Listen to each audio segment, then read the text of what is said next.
love you, and I love you enough to tell you, you ain't ready to revolt shit. You don't feed yourself. You don't hunt your own animals and slaughter them. You don't prepare your own meat. You don't own your own land. You don't have a seed growing in your window. So when you think about revolutionaryism, and you think about fighting and dying in the street, you ain't shit. Killer Mike said black people ain't ready to revolt. It's a disparaging marriage and he ready to elope. Maritime coastline, deep V hull boat. Crack a nose turned up, machete to your throat. The divine snatched the arm back, she fine, she in Zinga. Moroccan mercenary got a line on Moringa. Ask Chief X to swing it. Go fund me to rock a new car or build a school like I'm Dr. Umar. Nah, go fund some more guns, banana clips and cannabis, and bury it, the jackal, Anubis. I'm pool, keep them heaters, and I'm in tie in an abyss. He ain't rapping due to libations, he just channeling this. Hands down, you ain't ready to oppose nothing. You are as a part of this system as any white person gentrified. I'm on light, hovercraft propellers over swamp water. We make the thoughtful think they should have thought harder. Be aware of this. Don't blink, there's only one blunt between the careful and careless. It's hard to face it when you need a shrink or a therapist. Mental disorder ordered them to label you a terrorist. I breathe elements and I found the secret. We could all walk on water if it's ground beneath it. I carry my weapon and keep my trees, and still be Hotep and ask to rig Nasheed. 6 in the morning, I greet my seed, then do everything I think I need. I have to say this, because I know our spirit and our emotions get stirred. I'm not against nobody on the panel. I'm with everybody. I'm not diametrically opposed to anybody. I agree with everything my brother said about revolutionaryism. So let me ask you guys a few questions. We're in the South, we're in the heart of the South right now. Who fishes? Who knows how to fish? Black people, hands down. Who knows how to hunt? Let's hands down, hands down.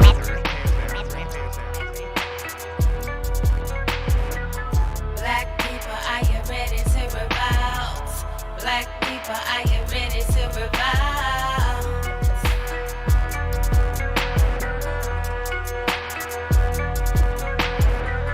Black people, are you ready to revolt?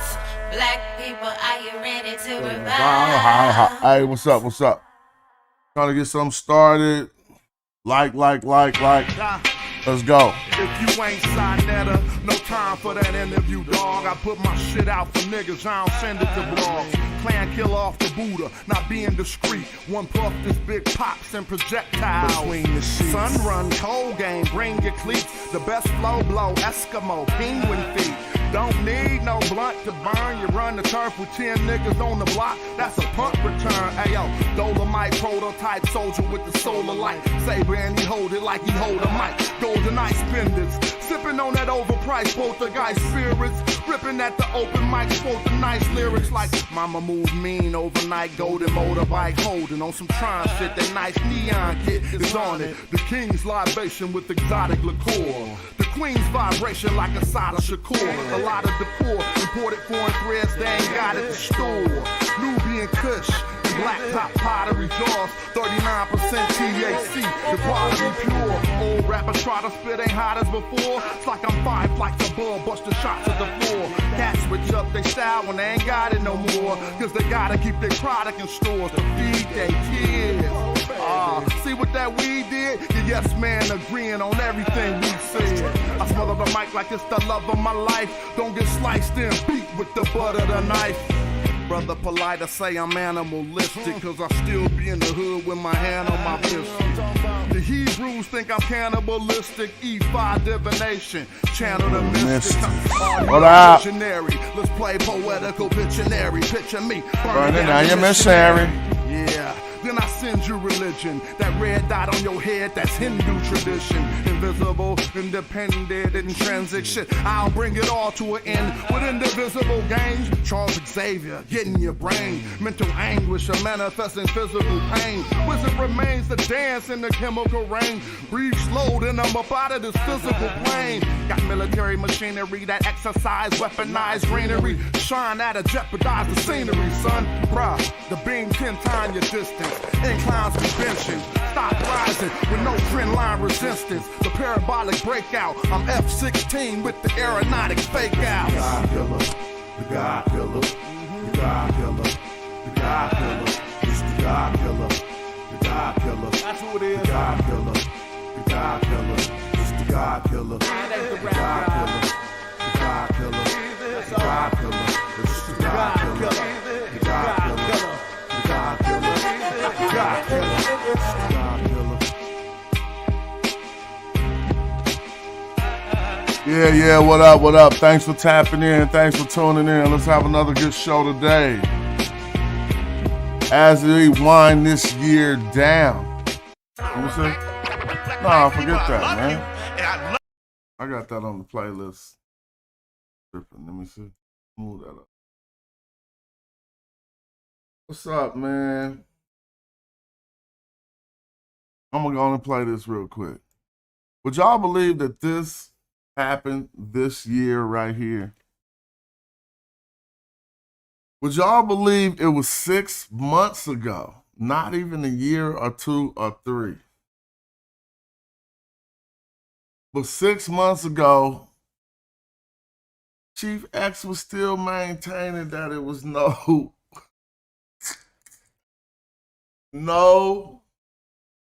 indigenous, black, kinky head, flat nose, fat nose, black people in North Africa. When I looked at this, I was like, 6 months ago. Golly. So the year will go by hecka fast, but it still be hecka stuff happening though. Oh man, I got books. I'm about to start selling books in the Cash App, Joe. Don't even trip. I'm just waiting for another shipment, but I do got like 5 of the first ones I sent that I'm gonna be signing to send it out. Shout out to Kirk, got his book yesterday. Let's watch this video. You wouldn't even believe this nonsense was this year. And Cat said he had $100 to anybody who refuted this. But what he do? He do just like a N-word. He just say some shit, don't acknowledge it, act like he ain't said it. What? No, that ain't that. Try to find some stipulation to get out. Name me one for the last 5,000 years of history. You name me one Kinky-haired people who ever set up camp in North Africa in these lands above. Go lay down. Yeah. Go lay down. Tell us that, right? Herodotus tells us that. Name me one. He says the Ethiopians and the Garamantes are indigenous to North Africa, and that, of course, the Phoenicians and the Greeks are not. Lay down. But he makes it very clear that people they call Ethiopians are indigenous to North Africa, and Northwest Africa in particular. Egypt, Libya, Algeria. Indigenous to North Africa. Oh my God! Morocco, Algeria. Name one black kinky-haired people in the last 5,000 years who set up camp here or around here, the Levant, the Near East, Turkey, Egypt, anywhere around here, you know what I'm saying? Anywhere around here or across North Africa, name one. The Ethiopians and the Garamantes are indigenous to North Africa. If you want to debate that, you'll be truly exposed. Anywhere around here or across North Africa, name one in 5,000 years. I am a black Egyptian. My father is much darker than I am. My mother is lighter than I am. Name one. The ancient Egyptian civilization was a black civilization, and ancient Egyptians were black according to the Greek scholars and the Roman scholars. Ancient Egypt became white only in the 19th century and in the 20th century. Go lay down. Yeah, yeah. The archaeologists often refer to, and I've been there, to connections between ancient Egyptian culture and the Sumerian culture and the Crete culture and the Persian culture. Yet when you visit Egypt, especially around Aswan in the southern part of the Nile, you see mostly black people. I was chilling and laying down in bed. My pajamas on. I was chilling and laying down in bed with my pajamas on. I was chilling and laying down in bed. Okay, so just let me get it right. We know from the anthropological evidence that the people just predating the dynastic civilization in the Nabta Playa region were black African people. The Nile River or Nile Valley River, I was chilling and laying down in bed, is because they were able to travel up and down the Nile by boat. From the first cataract up into the Mediterranean Sea. My pajamas on. This idea, this like sort of continually trying to find this idea of, separating out North Africa from sub-Saharan, as if the Sahara was the impermeable boundary that nobody could get through, is really a continually problematic type of argument.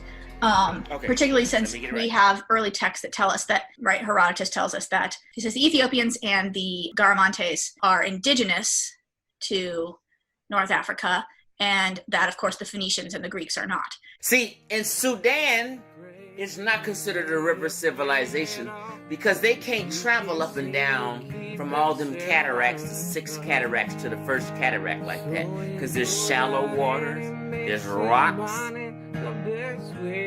and there's they call, is it a waterfall? A waterfall? Stick to the rivers and the lakes that you're used to. I know that you're gonna have it. Also, a lot of Nubian evidence in Egypt. So on the screen, you can see a list of sites where there is some Nubian evidence from the earliest phases of Egyptian culture, or from the earliest phases of the Egyptian timeline, I should say, so the pre-dynastic period through to the beginning of the New Kingdom. My pajamas on. Wow. Hi, it's Ryan Reynolds, and I'm here in the North Pole to remind you the holiday. And so this demonstrates that the first cataract wasn't actually a barrier to Nubian culture getting into Egypt, that the boundary was quite fluid and permeable.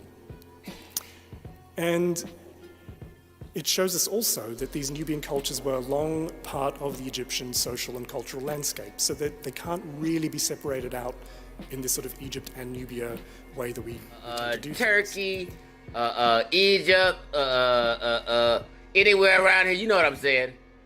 Anywhere around here. You name me one. Or across North Africa. Whatever. The question is, what does the head of the Sphinx look like? We need to understand how light the people were, how dark the people were, how they represented themselves. I would encourage all of you to look at the so-called mannequin of Tutankhamun from his tomb and look at the dark skin color that's used for his own face, an understanding of ethnicity from the Egyptian side, certainly without all of the complications of chattel slavery from Africa and a much more white versus black, literally, understanding of power and in economy and colonialism. But if I have to pick a race, whatever that is, or an ethnicity of the ancient Egyptians, I would call them people of color. And for an American audience, I would say that if they were in Alabama in 1955, they would have had to sit at the back of the bus. Oh my God! Since they were black, it makes sense to make a sculpture in their North image. Africa isn't white, right?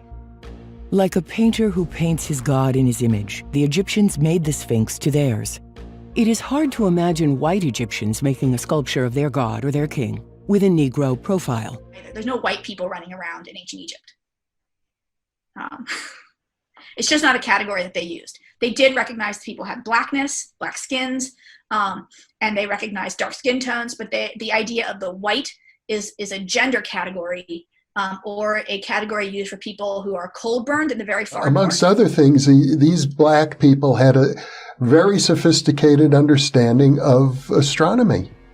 It looks like that. There's suggestions of that in the ancient site of Nabta and elsewhere. Or around here, the Levant, the Near East, Turkey, Egypt. Herodotus says that Colchon was a colony of the Egyptian because they had black skin and curly hair. And if you want to debate that, you'll be truly exposed.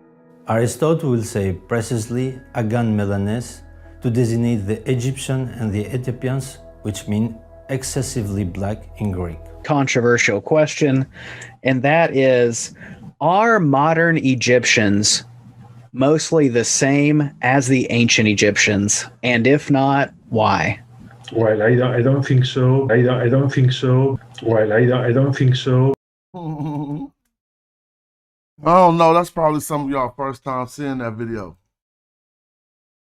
I be having some, but he never paid up after being debunked thoroughly. All them scholars. He never paid up. Let me play this for y'all. I'll be making little videos. Look, 500 views in a month, so I bet y'all ain't seen this either. Have you ever wondered why ancient Egyptians held such a profound belief in the afterlife? What if I told you that the answer lies not just in their intricate rituals, but also in the very color they associated with divinity, black. Being black in ancient Egypt was a link to divinity. In ancient Egypt, the color black held a deep and complex symbolism. It was not simply the color of darkness or the unknown, but rather it was the color of the people made from the rich, fertile silt deposited by the annual Nile flood, used as clay by the god Khnum to mold the first black man. This association was not accidental. The color black was intimately tied to creation through Khnum and regeneration through Osiris, lord of the afterlife and master of resurrection. Egyptians who were black matched the image of the black god Osiris.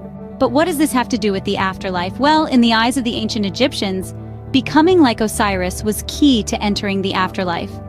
And one of the ways they sought to achieve this was by literally transforming the deceased into the image of Osiris. This was done by darkening the deceased's body during the final phases of mummification until it became black. The substance used to achieve this transformation was bitumen, a naturally occurring petroleum product. But if the deceased already had black skin, no bitumen was needed. But bitumen was not chosen randomly. The ancient Egyptians regarded it as a commodity associated with sacredness and divinity. It was one of the oils Egyptians called the sweat of the gods. Its use in mummification was not just practical, but also deeply symbolic.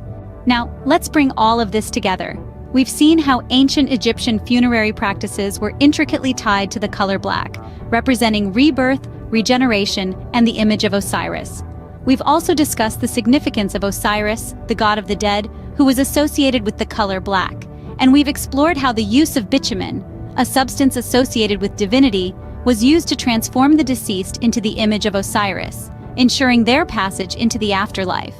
In conclusion, the color black and the use of bitumen played pivotal roles in ancient Egyptian beliefs regarding death and the afterlife. They were not merely aesthetic choices, but deeply symbolic ones that reflected the Egyptians' profound belief in the black god Osiris and how they needed to reflect his image. In the grand scheme of things, these practices reveal how the ancient Egyptians democratized death and the transformation into Osiris, allowing everyone, regardless of their status in life, to partake in the promise of eternal life. And so, the next time you see the color black, remember its ancient symbolism, a reminder of the cycle of life, death, and rebirth and the promise of eternal life. You feel me? So it's 2023. I made some decisions to start trying to, as I build my page up, also get some stuff up in a different format, not just me going live all the time talking and saying my opinion. Only 200 people seeing this about the Arab invasions. All facts. Check it out. Yeah, I got my, gotta have an ass on there. Coming in. The all new Pizza Not Hut. too though. Come on, y'all tripping. All right, here we go. Maghreb was forever altered by a series of... Have you ever... Now this is about the Arab invasions into North Africa. Have you ever wondered how the course of history in the Maghreb was forever altered by a series of invasions? In the 7th century, a seismic shift occurred as Arab forces swept across North Africa in a wave of conquest and conversion. These events would indelibly shape the cultural, religious, and political landscape of the region. Our journey begins in the year 640, with the Arab forces under the command of Amr ibn al-As, who led the successful invasion of Egypt. This was a significant milestone, as Egypt was a critical stepping stone for further incursions into North Africa. The Arab forces swiftly subdued the Byzantine rulers, and within a few short years, Egypt was firmly under Arab control. Over the following decades, the Arab forces would continue their westward march. In 669, an Arab army under the leadership of Uqba ibn Nafi set out from Egypt and began the conquest of the Maghreb. This was no small task. The region was home to the Byzantine Empire and the indigenous Berber tribes, both formidable opponents. Yet the Arab forces were relentless.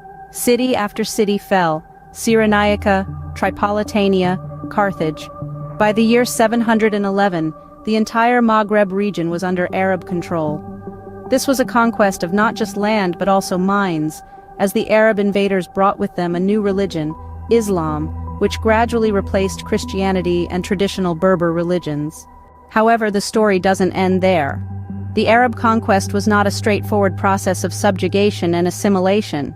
The Berbers, the indigenous people of the Maghreb, resisted and even rebelled against the Arab invaders. In the years 740 to 742, a large Berber revolt took place, proving that the Arab control over the region was not absolute. Even so, the Arab influence over the Maghreb was profound and enduring. The Arab invasion transformed the region's religious landscape, introducing Islam, which continues to be the dominant religion in the region today. The Arabic language also supplanted Latin and Berber languages, becoming the lingua franca of the Maghreb. In conclusion, the Arab invasion of the Maghreb was a historical turning point that shaped the region's cultural, religious, and political identity. Beginning with the conquest of Egypt, the Arab forces embarked on a relentless westward campaign that saw the entire Maghreb fall under their control. Despite resistance and rebellion from the indigenous Berber people, the Arab influence proved to be enduring, fundamentally transforming the region's religious and linguistic landscape. This is a vivid testament to the power of historical events to shape societies and cultures, leaving a legacy that resonates even today. Oh, dear. Man, I don't know. I feel like I was going overboard to show us some stuff we should have already knew this year. We'll talk about some of the other stuff, but it felt like people just going against some of this stuff just on general principle. Check this out. Have you ever wondered why the ancient Egyptians, who were clearly African, are often depicted as anything but in popular culture? It's a question that takes us back to the origins of Egyptology, where early European researchers, carrying their cultural biases, often painted a picture of ancient Egyptians as light-skinned. This depiction, largely a reflection of their own image, was not just a product of their imagination, but a deeply ingrained bias that failed to acknowledge the African roots of this ancient civilization. And like a seed sown in fertile ground, these images took root, spreading through popular culture and academia, persisting even in the face of mounting evidence to the contrary. This is not just about historical accuracy. This misrepresentation has had far-reaching consequences. It has distorted our understanding of ancient Egypt, and perhaps more importantly, it has perpetuated harmful racial stereotypes. This misrepresentation has not only distorted our understanding of ancient Egypt, but it has also perpetuated harmful racial stereotypes. The Eurocentric bias in Egyptology didn't happen by accident. It emerged as a deliberate choice, a reflection of the racial ideologies that were prevalent at the time. Early Egyptologists, largely Europeans, often viewed their own cultures as superior. This mindset led to an interpretation of Egypt's history that placed Europe at its center, and in doing so, overshadowed its African roots. This bias was not purely academic. It had far-reaching implications. It played into the hands of those who wanted to separate Egypt from its African identity, conveniently fitting their narrative of a civilized Egypt that was disconnected from the rest of primitive Africa. This Eurocentric interpretation was then perpetuated and institutionalized in the field of Egyptology, leading to a skewed understanding of Egypt's history. This institutionalization was not without consequences. It led to the marginalization of African scholars in the field, their voices often drowned out by the dominant Eurocentric narrative. Their contributions were overlooked, their perspectives dismissed, and their rightful place in the discourse on Egypt's history was denied. The erasure of Egypt's African heritage was not just a matter of misrepresentation, but a form of historical injustice. But let's not forget the most tangible casualty of this bias, the history of ancient Egypt itself. Egypt's history is diverse and rich, a melting pot of cultures and influences. By imposing a Eurocentric lens, we risk reducing this complexity to a single narrative. We risk losing out on the full breadth and depth of Egypt's historical tapestry. By sidelining African scholars and downplaying Egypt's African heritage, the Eurocentric bias in Egyptology has deprived us of a more nuanced, more accurate, and more complete understanding of Egypt's past. The Eurocentric bias in Egyptology has done a disservice to the diverse and rich history of ancient Egypt. Change, though slow, is happening. In the world of Egyptology, a wave of change is sweeping through, challenging the long-established Eurocentric bias. This shift is largely influenced by the relentless work of African and Black scholars who are not just spectators, but active participants in the reshaping of our understanding of ancient Egypt. These scholars are not only bringing new perspectives to the table, but they're also boldly challenging the institutional racism that exists within academia. They're questioning the status quo, daring to rewrite the narratives that have long been accepted without dispute. They're encouraging us to look at ancient Egypt through a different lens, one that's more inclusive and representative of the diversity that truly existed. These courageous academics are the voices of change, pushing against the tide of bias, and their work is invaluable. While the fight against racism in Egyptology is far from over, these scholars are paving the way for a more inclusive and accurate representation of ancient Egypt. Racism in Egyptology is not just about misrepresentation. It's a deep-seated issue that distorts our understanding of one of the most fascinating civilizations in human history. We've journeyed through the complexities of this problem, from the unspoken racial bias that colors our perception of ancient Egypt, to the Eurocentric lens that has dominated Egyptology for centuries. This bias hasn't just warped our view of the past, but it has also done harm in the present, perpetuating stereotypes and misconceptions. But remember, there's a push for change. A new generation of Egyptologists is challenging these biases, striving for a more inclusive and accurate understanding of ancient Egypt. This isn't just about setting the historical record straight. It's about recognizing the diversity and complexity of human history, about learning from the past to shape a more equitable future. In challenging racism in Egyptology, we are not only rewriting history, but we are also challenging the racial biases that continue to shape our world today. Shout out to you, Sister Kawasaki. She almost done with that thing. What's up with Chef? In the Zone says, can you show where the Egyptians said they were all black before the Arab invasion? Even better, In the Zone, can you show where anyone said that the Egyptians were all black before the Arab invasions? You know how many people invaded before the Arabs? They actually took it from The Romans. What's up with Corey? I heard y'all last night. I was laughing. You know what? I went and got on the sticks and then came back. I was like, damn, they still alive? Then Chef was like, man, I got to end the show. I got to go. Then I looked back like 30 minutes later, they was still alive. I was like, damn. Y'all got it in last night. Peace. But, see, there's some of that 2023 work that we was trying to do to help.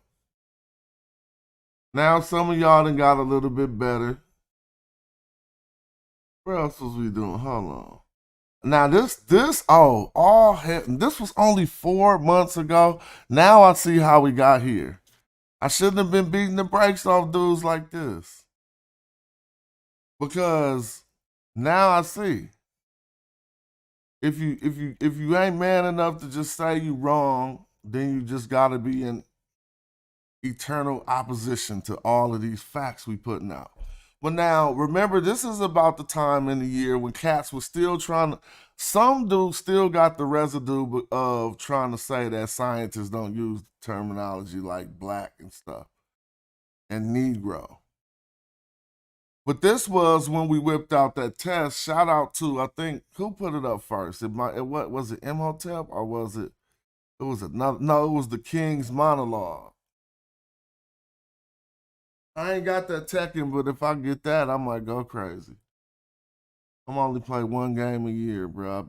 I ain't got that much time to get good at stuff. So, when we were saying Chic and Joke was correct about the melanin test, cats is still, to this day, messing that up. Even though we learned all about it, I'm going to still reference something I learned about when we was talking about that. The Fitzpatrick photo, what is it called? Fitzpatrick skin type. Type in Fitzpatrick skin type. F-I-T, skin. Look, Fitzpatrick skin calculator. We learned about this year. We can't all just only think about the drama. If you actually think about everything you learned about this year, you got your bars up. Let's see if I can find it from, well, these are just skin clinics talking about it. Well, we had to take them and teach about the Fitzpatrick skin calculator. I want to put skin type, not calculator. So you can see right here, Fitzpatrick scale. It's all in their wiki. And on this scale, the darkest hue they got, they actually have 3 classifications for skin. They telling us 6 types here, but I don't like the wiki source, so let me get a better one. It basically breaks down to they had 3 overall types. Here we go. 3 overall big groups, and here go the 6 broke down groups. And what's number 6? Let's all see. This is the stuff we learned this year. Now we can say it forever. What's number 6 in the Fitzpatrick classification of skin types? Black skin.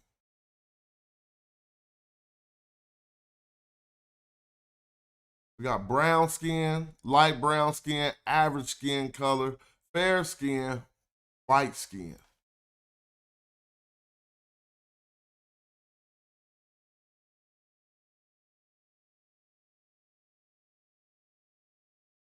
All right.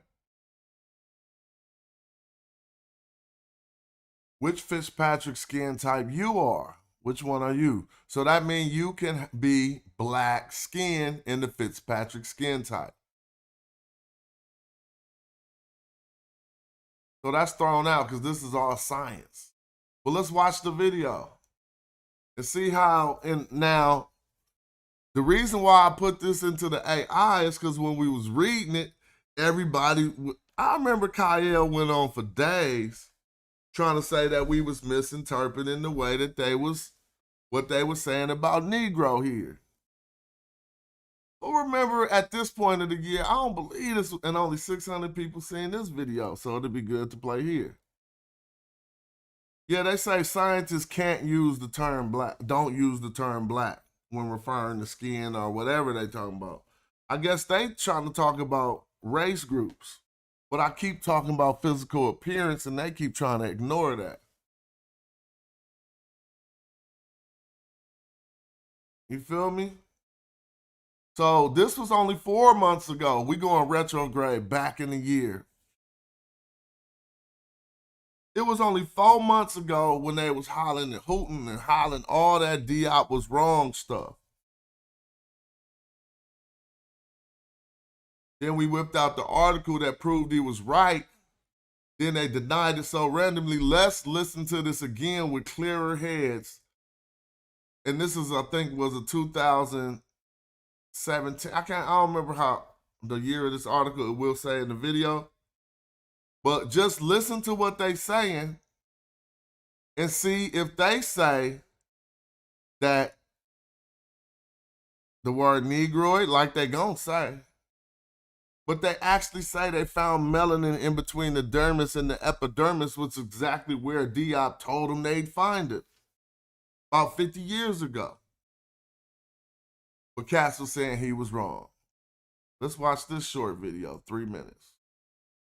If you want to eat healthy and feel your best, they're gonna make me buy YouTube Premium again. Proves check onto Yeap was correct. Now, I put everything in here for people so they could go source it themselves so they ain't got to hate. Just the other day, when I was arguing with Bobby, he kept acting like he had the article and never pulled it up on that show. Y'all remember that?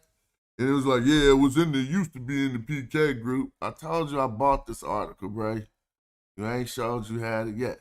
Now, I ain't saying cats ain't got it down, but I'm just saying what I'm saying. And I showed my receipts. I had to buy this article, $62. This is the test that proves check onto Yeap was correct about melanin levels in Egyptian mummies. Determination of optimal rehydration, fixation and staining methods for histological and immunohistochemical analysis of mummified soft tissues, A.M. Makota and M. Vermeeren. During an excavation headed by the German Institute for Archaeology, Cairo, at the tombs of the nobles in Thebes West, Upper Egypt, 3 types of tissues from different mummies were sampled to compare 13 now, well-known... Hold on, let me go back. Because this whole time, and I was like, why they keep saying this shit is about disease? Like, Cedric's just the dumbest dude in the community. But they telling you what it's about right in the title, like we always keep telling you. Like, what is you talking about? But let me ask y'all a question. How much shit do y'all think they looking at mummified soft tissue for disease? They talking about staining methods. This article is all about staining methods. But listen to what they say. I don't want to do this. I'm going to just let it play. During an excavation headed by the German Institute for Archaeology, Cairo, at the tombs of the nobles in Thebes West, Upper Egypt, 3 types of tissues from different mummies were sampled to compare 13 well-known rehydration methods for mummified tissue with 3 newly developed methods. Furthermore, 3 fixatives were tested with each of the rehydration fluids. Meniscus, fibrocartilage, skin, and a placenta were used for this study. The rehydration and fixation procedures were uniform for all methods. The stains used were standard hematoxylin and eosin, Elastica Van Giesen, periodic acid Schiff, and Grocott, and 5 commercially obtained immunohistochemical stains including pansy-tocaratin, vimentin, alpha-smooth muscle actin, basement membrane collagen type IV, and S100 protein. The sections were examined by transmitted light microscopy. Our study showed that preservation of the tissue, is dependent on the quality and effectiveness of the combination of the rehydration and fixation solutions, and that the quality of the histological and histochemical stains is dependent on the tissue quality. In addition, preservation of the antigens in the tissues is dependent on tissue quality, and fungal permeation had no influence on the tissue. Finally, the results are tissue-specific. For placenta, the best solution combination was Sanderson and solution III, both fixed with formaldehyde, while results for skin were best with Rufferum 1, using formaldehyde and Schaffer as fixatives, Group et al., using formaldehyde as a fixative, and solution III in combination with formaldehyde and Bowen fixatives. Ruffer 2, using formaldehyde as a fixative, and solution III in combination with Schaffer fixative, gave the best results for fibrocartilage. Results: we devised a grading system to compare and to rate each procedure for its degree of tissue conservation, histological and histochemical staining properties. They keep telling you. The specificity of immunohistochemical staining methods and the degree of fungal penetration into the tissue. Skin sections showed particularly good tissue preservation, although cellular outlines were never distinct. Although much of the epidermis had already separated from the dermis, the remaining epidermis often was preserved well. Just the part. I'm sorry, it's just at the end. I just had to do the whole article for them because they was acting so dumb. Now let's listen what he say about the dermis, the epidermis. Although much of the epidermis had already separated from the dermis, the remaining epidermis often was preserved well, Fig 1. The basal epithelial cells were packed with melanin as expected for specimens of Negroid origin. Again, what did it say? Epithelial cells were packed with melanin as expected for specimens of Negroid origin. The basal epithelial cells were packed with melanin as expected for specimens of Negroid origin. 1.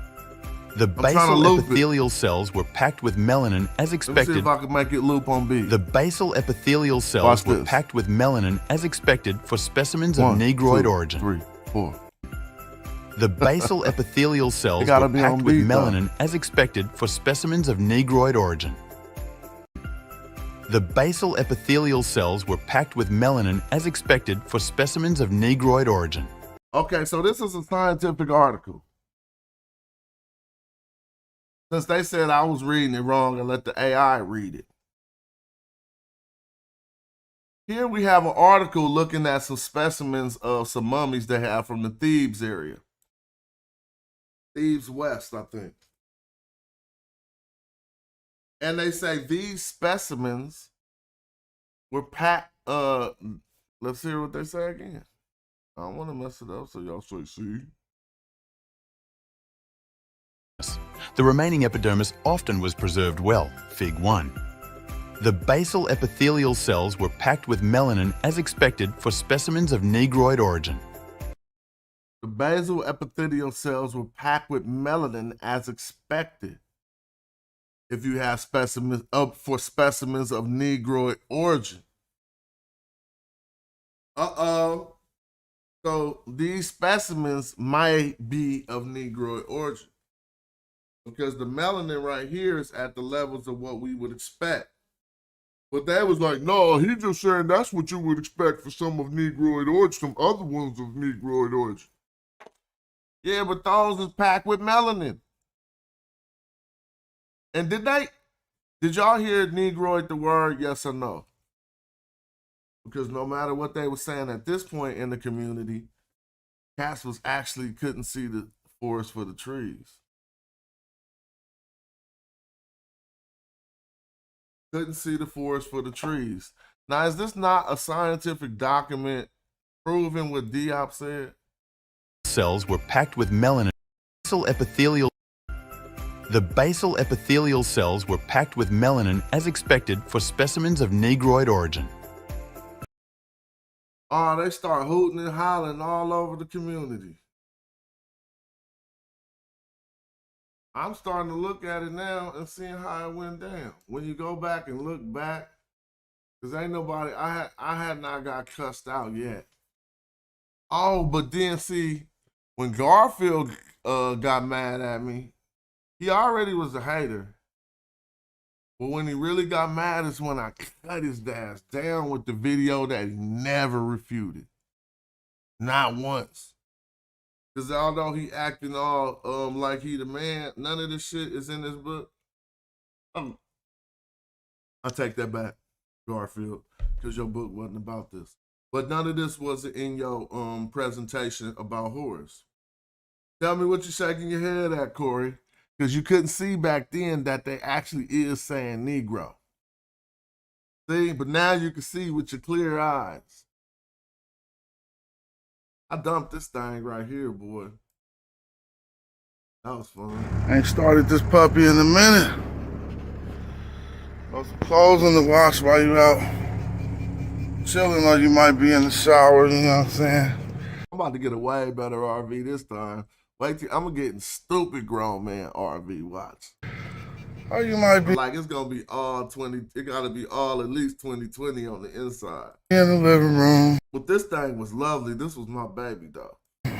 We're chilling with the old furniture. Hold on. You feel me?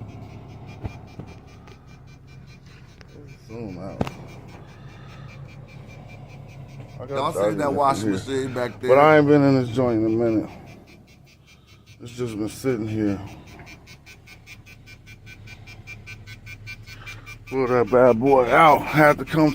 No, so the fish. That's a good question in the zone. Thank you. So on that Fitzpatrick skin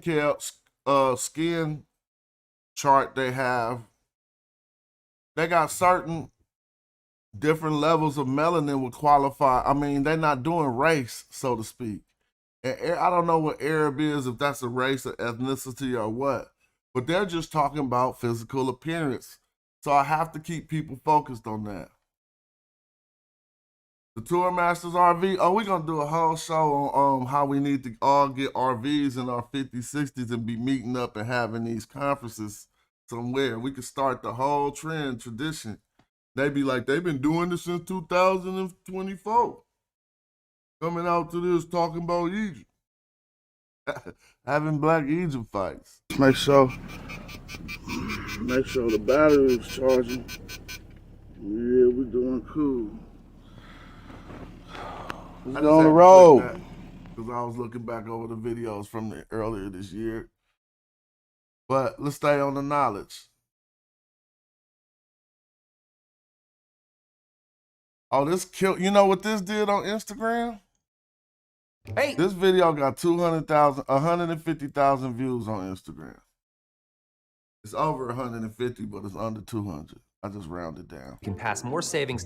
People say the ancient Egyptians were not black or white. They were Egyptians. These same people call the 25th dynasty of Egypt the Black Pharaohs. That is a contradiction that shows they are willing to use this racial construct when it suits their purpose. The fact is, modern Egyptians cannot be the ancient Egyptians because the term Egyptian is Homeric, given to us by Greeks in about 800 BC. The people who build the pyramids did not call themselves Egyptians, so modern Egyptians cannot be the ancient Egyptians by default. Ancient Egypt was called the Black Land. Scholars argue that this was because of the Black Nile silt, but remember, there is no primary source for that attestation anywhere in the annals of ancient Egypt. That claim actually comes from Strabo, not an Egyptian.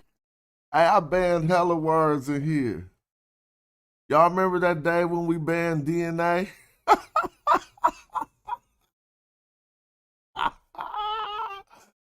Hey, y'all, we did it for fun, Cap. We banned hella words that cats be trying to use to debunk Black Egypt. We did it for fun. That ain't hella funny to you or not? Or that's not funny. To me, that's hella funny. Type that DNA shit. Y'all messing that up. Let them fix that better. Somebody try to type DNA in the chat. What else did we ban? I think we banned U-pseudo. Try to type U-pseudo. We're going to have another ban session too. Ban hella words. Let's ban the word. I'm banning the whole clicks. You even try to put the whole click name in this, you're not going to be able to say you down with a certain click in here. We're going to do some more having fun. Now we got dudes going like, oh, I'm going to do what Smash doing. They're going to go ban the word Magi. You know what they're gonna do? Oh my God, don't do it. You wrote. Sadiq can write it because you're a moderator though, but some other people probably can't write it. You feel me? Look, somebody said, well, they gotta put the DNA logo. What other? Yeah, we're gonna have another fun banning words, pseudo words. We ban the words cats don't know what they talking about. They like to mention them all the time, but we'll find some other ones later. Right now, we about to go over this one more time. People say the ancient Egyptians Let's go were over not. this point by point, because some people, this had like, dude, this got like 7,000. I thought I banned that word, Dagger Squad. I'm gonna ban it today for the fun of it. Let's go over this piece by piece. I thought we did ban back migrations. Why is it popping up? Oh, that's because y'all is moderators. Somebody try to type back migration that ain't a moderator. Watch what happens. I dare you. Let's see if it works. Try to type back migration. That's how you disable your trolls. You feel me? You gotta have a sharp YouTube page. Use all the technology and have all the fun you want. Don't just be lazy. See, you can't type back migrations, can you? Only the moderators can. Yeah, we banned Natufian. Somebody type back migration. Okay, let me fix that. It snuck through the cracks. Now I'm getting off point. We're gonna do that later. We'll have some fun. People say. Think of some words that they shouldn't be able to say. You feel me? We're gonna ban 30,000 years. We banning Basil. I think we banned Basil. Didn't we ban like Basil Eurasian or something? But back migration gonna get banned today. People say the ancient Egyptians were not black or white. They were Egyptians. These same people call the 25th dynasty of Egypt the Black Pharaohs. That is a contradiction that shows they are willing to use this racial construct when it suits their purpose. All right, let's stop and address that point. That was my first point. I think that was the strong point in the video that got it so many views, because nobody can get around that. How you gonna say the ancient Egyptians were not black or white, they were Egyptian, because black and white is a social construct? Then you say, what you say after that? That the 25th dynasty was the Black Pharaohs. Got them. Nobody has articulated their way out of that yet. So that basically show you use that social construct when it suits your purpose. Y'all about to make me ban back migration right now. Because that's the only one that, we going to have some fun. Now, ain't that true, though? I got to open another. Or white, they were Egyptians. These same people call the 25th dynasty of Egypt the Black Pharaohs. That is a contradiction that shows they are willing to use this racial construct when it suits their purpose. The fact is, modern Egyptians cannot be the ancient Egyptians because the term Egyptian is Homeric, given to us by Greeks in about 800 BC. The people who build the pyramids did not call themselves Egyptians, so modern Egyptians cannot be the ancient Egyptians by default. Ancient Egypt was called the Black Land. Scholars argue that this was because of the Black Nile silt, but remember, there is no primary source for that attestation anywhere in the annals of ancient Egypt. That claim actually comes from Strabo, not an Egyptian. In 1974, Cheikh Anta Diop argued that Kemetiu means black people. In 2023, Jonathan Owens has proved without a shadow of doubt that black people is not out of the semantic range of the term Kemetiu. It ain't out of the semantic range. That's how you gotta argue things. You can't say it mean that indefinitely, but make somebody prove it's outside of the semantic range. It's not. It could be used to say that. And the question is, I asked everybody who know the grammar. I'm trying to go find how we ban words again. Channel, let me see. We was banning keywords. I want to learn how to ban words. That was hella funny. Permissions. Community. Channel guidelines.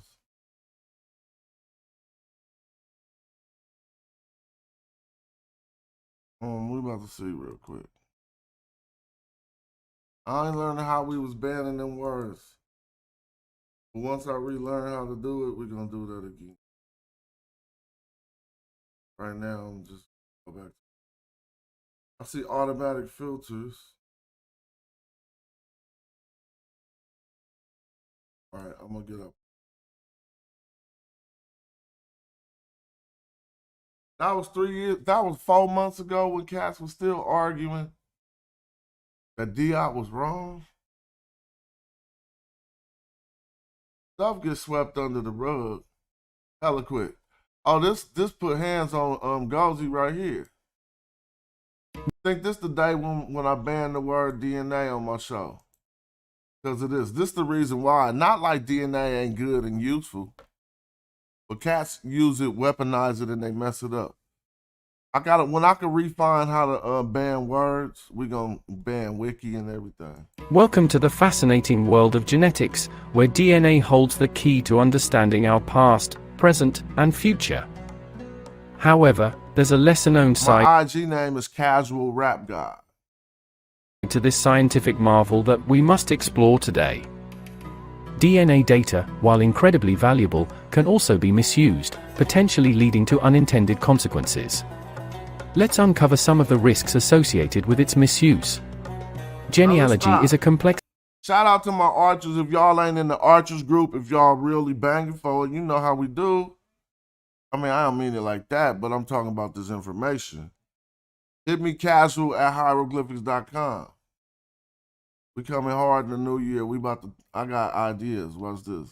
Tapestry of individual family lines, migration patterns, and historical events. While our genes may reveal specific information about our own lineage, they do not tell the complete story of an entire population or ethnic group. Relying solely on DNA data to draw conclusions about population history can lead to oversimplifications and misinterpretations. It is crucial to consider additional historical, archaeological, and cultural evidence to paint a more accurate picture of our collective heritage. In 2017, a groundbreaking ancient DNA study conducted by Skuman et al. Shed light on the genetic makeup of ancient Egyptians. However, these findings were not immune to misuse and misinterpretation. The study seemingly suggested that ancient Egyptians had origins in the Near East, based on the analysis of later period remains from northern Egypt. It also mentioned that modern Egyptians acquired additional sub-Saharan African ancestry due to historical factors, such as the trans-Saharan slave trade. But alternative interpretations challenge these conclusions. Scholars argue that the sampling and methodology of the study may not accurately represent the entirety of ancient Egyptian population history. The samples used were primarily from the northern half of Egypt, leaving out the southern regions where ancient Egyptian culture originated. This omission raises concerns about the representativeness and completeness of the study's findings. Furthermore, the critique highlights the need to consider historical narratives, socio-cultural dynamics, and alternative explanations. Factors such as mercantile relationships, ancient migrations, and prisoners of war could have contributed to the genetic diversity observed in the samples. It is crucial to approach genetic studies with caution, recognizing that gene history is not equivalent to population history. Genetic data should be analyzed alongside other historical, archaeological, and cultural evidence to gain a comprehensive understanding of our collective heritage. As we unlock the secrets hidden within our DNA, we must remain vigilant and ensure responsible use. Bubba, what are you talking about? I never respond to people. I respond to everybody. But maybe who want to support you and give you data. Yeah, I don't know what you're talking about. You must not have been watching the show long enough. Actually, I open up the chat every day for anyone to click and come in. Oh, you're not comfortable clicking and coming in and giving us the data. That's your problem. I watch everything. I'm looking at the chat right now, responding to you. Use of this powerful tool. Misinterpretations and generalizations can lead to unintended consequences and perpetuate inaccurate narratives about our origins. The highest art.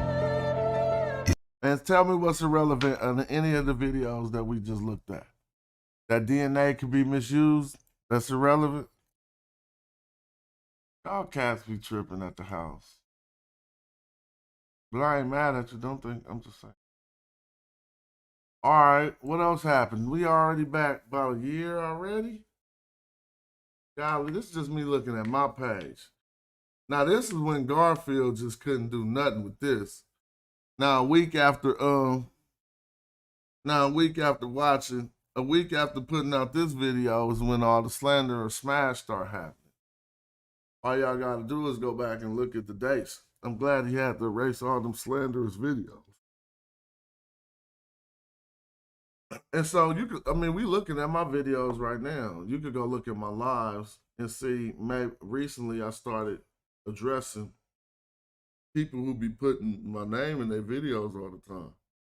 Like, I'll come back like this. If you talking, I might come back with Black Egypt for Dummies and addressing what you said, but it's not so often where I'm just about to be like, Garfield. Man, I was looking at the show for like 6 months, like, why am I on his hit list? But it was really because of this video that I produced that he could not get around, that he can't refute and ain't never refuted. He just say, I don't like the video. Of course you don't like it. This is well sourced and it poked holes in that December 25th stuff. I'm just showing you. We got to keep looking and we got to address the sources properly. Isis, Horus, and the holy day of December 25th. Early Christianity most certainly was influenced by the people and cultures around it. But the thing I specifically wanted to look into was the birth of holy baby Horus from the holy virgin Isis on December 25th in the 17th. You talking about email? Nah, okay, I feel you. Nah, that's cool. I feel you. I thought you was talking about in the chat.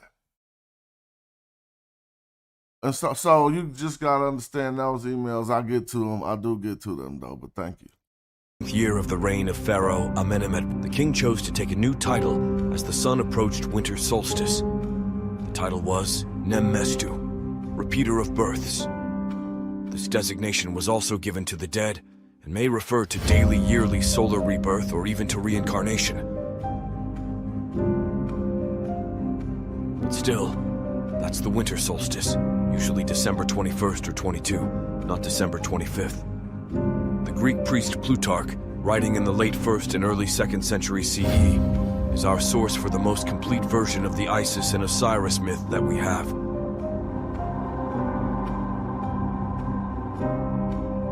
In his essay, he mentions several Egyptian winter solstice traditions, including the birth of Harpocrates from Horpakerd, Horus the child, on the winter solstice.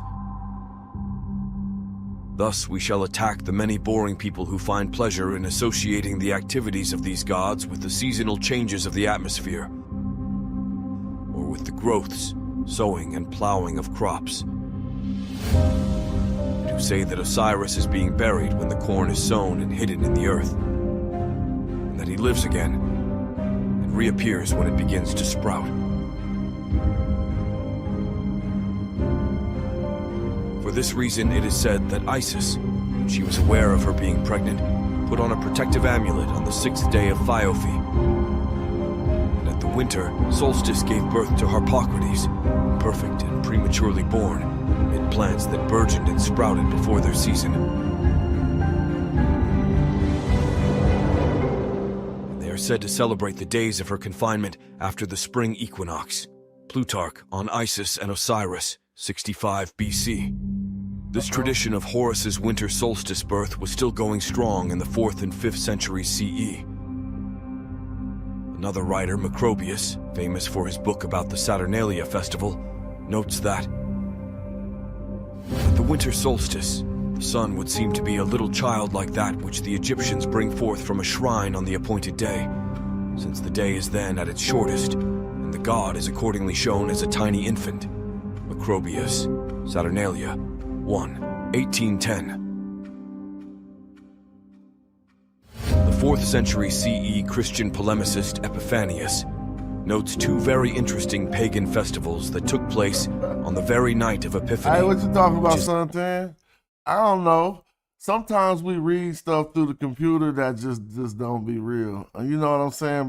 But it's just all computer. So whatever made you ask me if we had a problem with, I've never even seen whatever that was.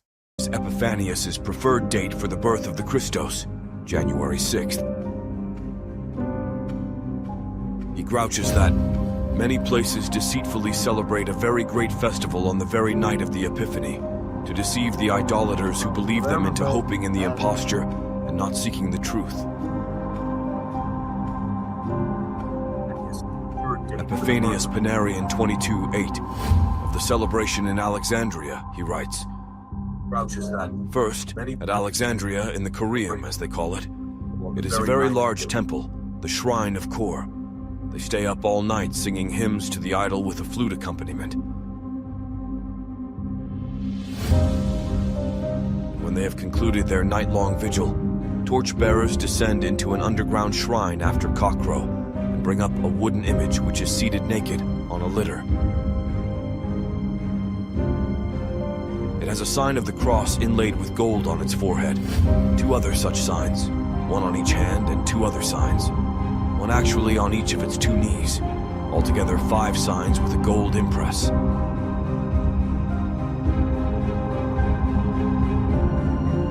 Carry the image itself 7 times around the innermost shrine with flutes, tambourines, and hymns, hold a feast, and take it back down to its place underground.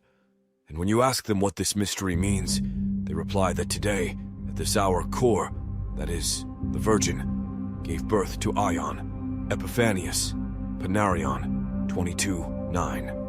Much earlier, in the 1st century BCE, the Greek mathematician and astronomer Germanos noted that the Greeks believed that the Aisha, which was derived from the ancient Egyptian Koyak festival, occurs at the winter solstice. As you likely know, the new year was heralded by the heliacal rising of Sirius, the star of Isis. The festival took place over a period of many days, culminating at the end of the 4th month with the resurrection of Osiris. Well, as it turns out, the answer to this little puzzle is not all that mysterious after all. You see, the Roman calendar went through a certain amount of upheaval and, bottom line, December 25th was considered the traditional date of the winter solstice, even if that was off from astronomical solstice. From a number of ancient sources, including Epiphanius, we have that the 8th before the kalends of January was considered to be the winter solstice. Epiphanius, Panarion, 22:3. Because of the inclusive way the Romans counted, this 8th before the kalends was December 25th. What's more, the early Christians who chose that date chose it precisely because it was the winter solstice and was connected to the return of the light.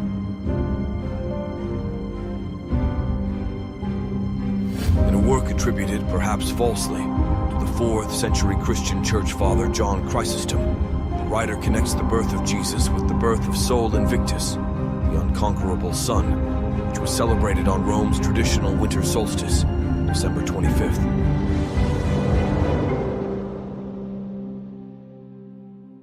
But our Lord, too, is born in the month of December, the 8th before the kalends of January 25th December. But they call it the birthday of the unconquered. Who indeed is so unconquered as our Lord? Or if they say that it is the birthday of the sun, he is the son of justice. For early Christians, as for ancient Egyptians, and indeed for modern people as well, the return of the light at the winter solstice is at once an uplifting environmental fact and a hopeful spiritual symbol.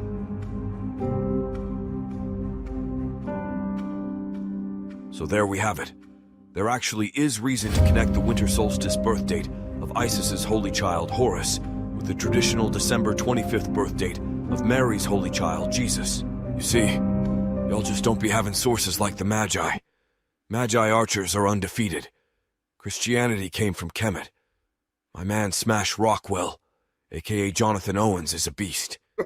This work was done by Isiopolis.com and the Magi archers. Fall back, Garfield. This is the perfect Yeah, product see, for me. hold on. Makes me feel so good. That I right sleep there better. is when he was like, "What?" Hold on. He caught feelings. Hold on 1 second. Y'all there? Yeah, that was cold. All right, I'm gonna have to step away for a minute, but y'all got the floor. Hold on. Yeah, all right. Baby, What's up, Asar? what's up, brother Suntan? Hold on 1 second, family. Yes, sir.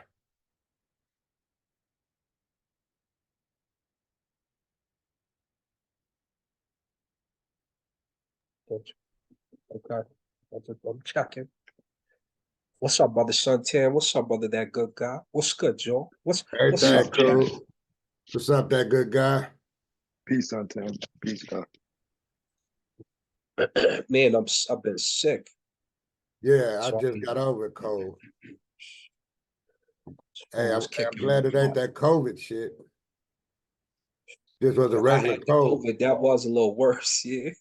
I ain't have it. I never had it, but I'm just glad, I'm glad you got over it. I just ain't never had it, Yeah. Hey, man, I just want to say this, and I don't talk behind nobody's back. I'm front up center with my stuff, right? I just don't dig the way my man, brother Garfield, likes to take people, like make himself judge and jury, dude. I don't even know Polite, man, but they was giving a hang party for Polite, man, and then they be giving hang parties for dudes, man. So that's what I don't really like. I told him that, man. They And some then they chumps, want. man. Yeah, they some I'm chumps. done. Huh? This the main one. Tag along, grabbing the back of Polite's pocket. Oh, brother, I want to do this. I want to. All these cats is running over there. You got his pocket in your hand, just like in the prison yard. You running around with him.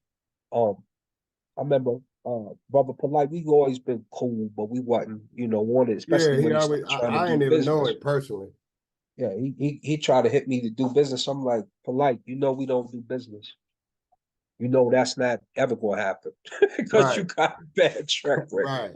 Only thing we got in common is I see you in New York, right? I see y'all out there, and I see that you know Mayweather. So when we hit Vegas, we might run into each other. That's it. And Yeah. and it's all love. I don't have no disrespect, but soon as he start playing with the little girl or whatever the case, Yeah. Yeah. you That know, was I, gold because I didn't yeah, know. I just thought it was. nobody knew, He but talked Sarnetta is good. supposed to have known. Yeah, but Sabasu said he's supposed to have known. Mayweather was supposed to have known. Ain't nobody in nobody business that tough like that. right, man. Shit.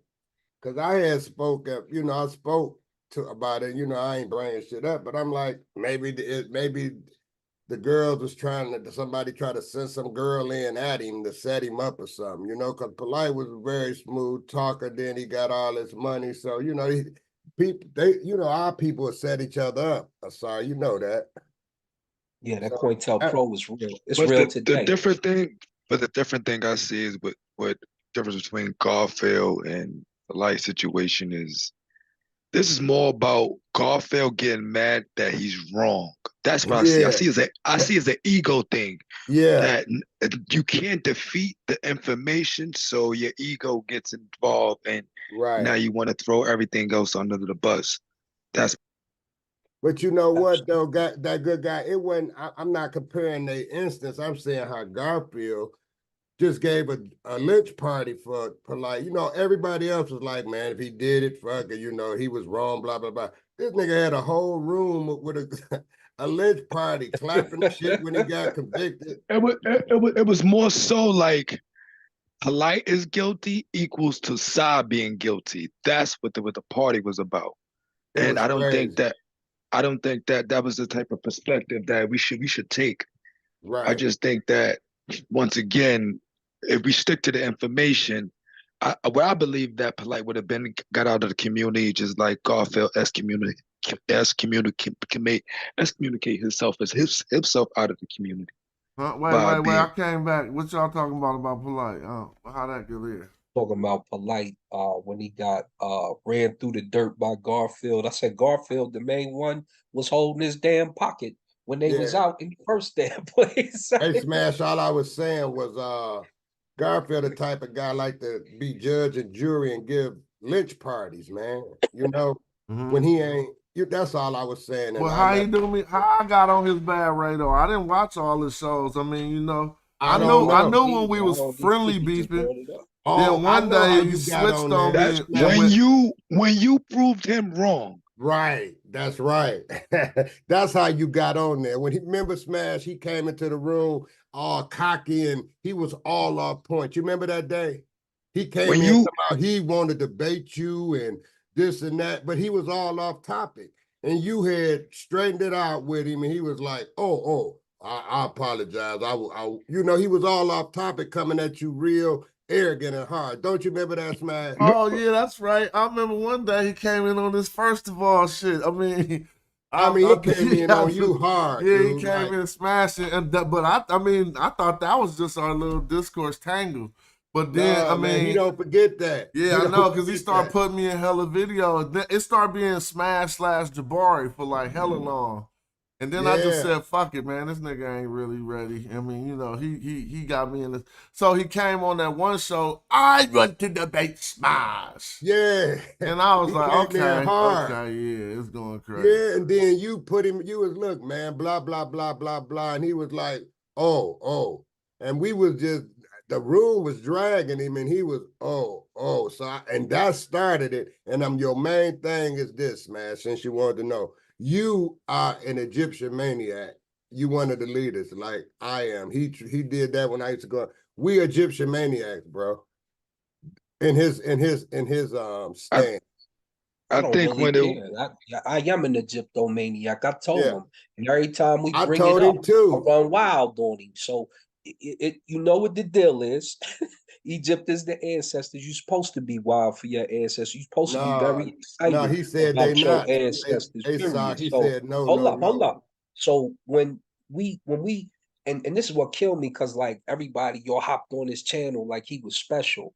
No, I'm gonna give you a fair warning right now. Everybody who used to be in the hangouts with us, you go erase your comments from the hangouts right now, because I'm gonna do some shows this coming year about what happened in them hangouts and how you was trying to debate and it didn't go your way, and how you not the dudes that y'all claim you're supposed to be. Because guess what's in them hangouts?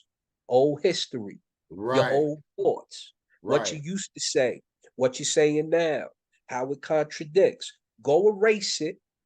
Go erase it now, because when I get to it, you're going to be embarrassed. Yeah, we'll go and get to it. You know what it is. Oh, hold on. He was telling me when I used to fuck around with Garfield, man. He used to tell me after I make my stance, oh man, shit, you should be around smashing them room. You're a addiction maniac. Yeah, man, that's why I wear the avatar, because I believe in, gravitating to something that we did great in history, dude. But we not them. Then, blah, blah, blah. Osiris, Chef say he want to debate you. Debate who? My man Chef always say he want to debate me till we start discussing what we're going to debate. No, I agree with you on that. I agree with you. Yeah, Chef agree with a lot of stuff, though. Chef, what you want to debate? What you want to debate, family? Hey, Smash, don't Chef be agreeing with a lot of stuff? Yeah, Chef. He do when he get on the panel, not in the chat. It in the seems chat, like he say something he different. agreed with what he go with his logic more than his bias. It seems like. Yeah, but Steph still be wrong sometimes, like me. So I don't be coming down on you hard. It just sound like that. I'm like, you sound wrong in the motherfucker right now. But if I type that, it might sound bigger than that. But that's all I'm saying.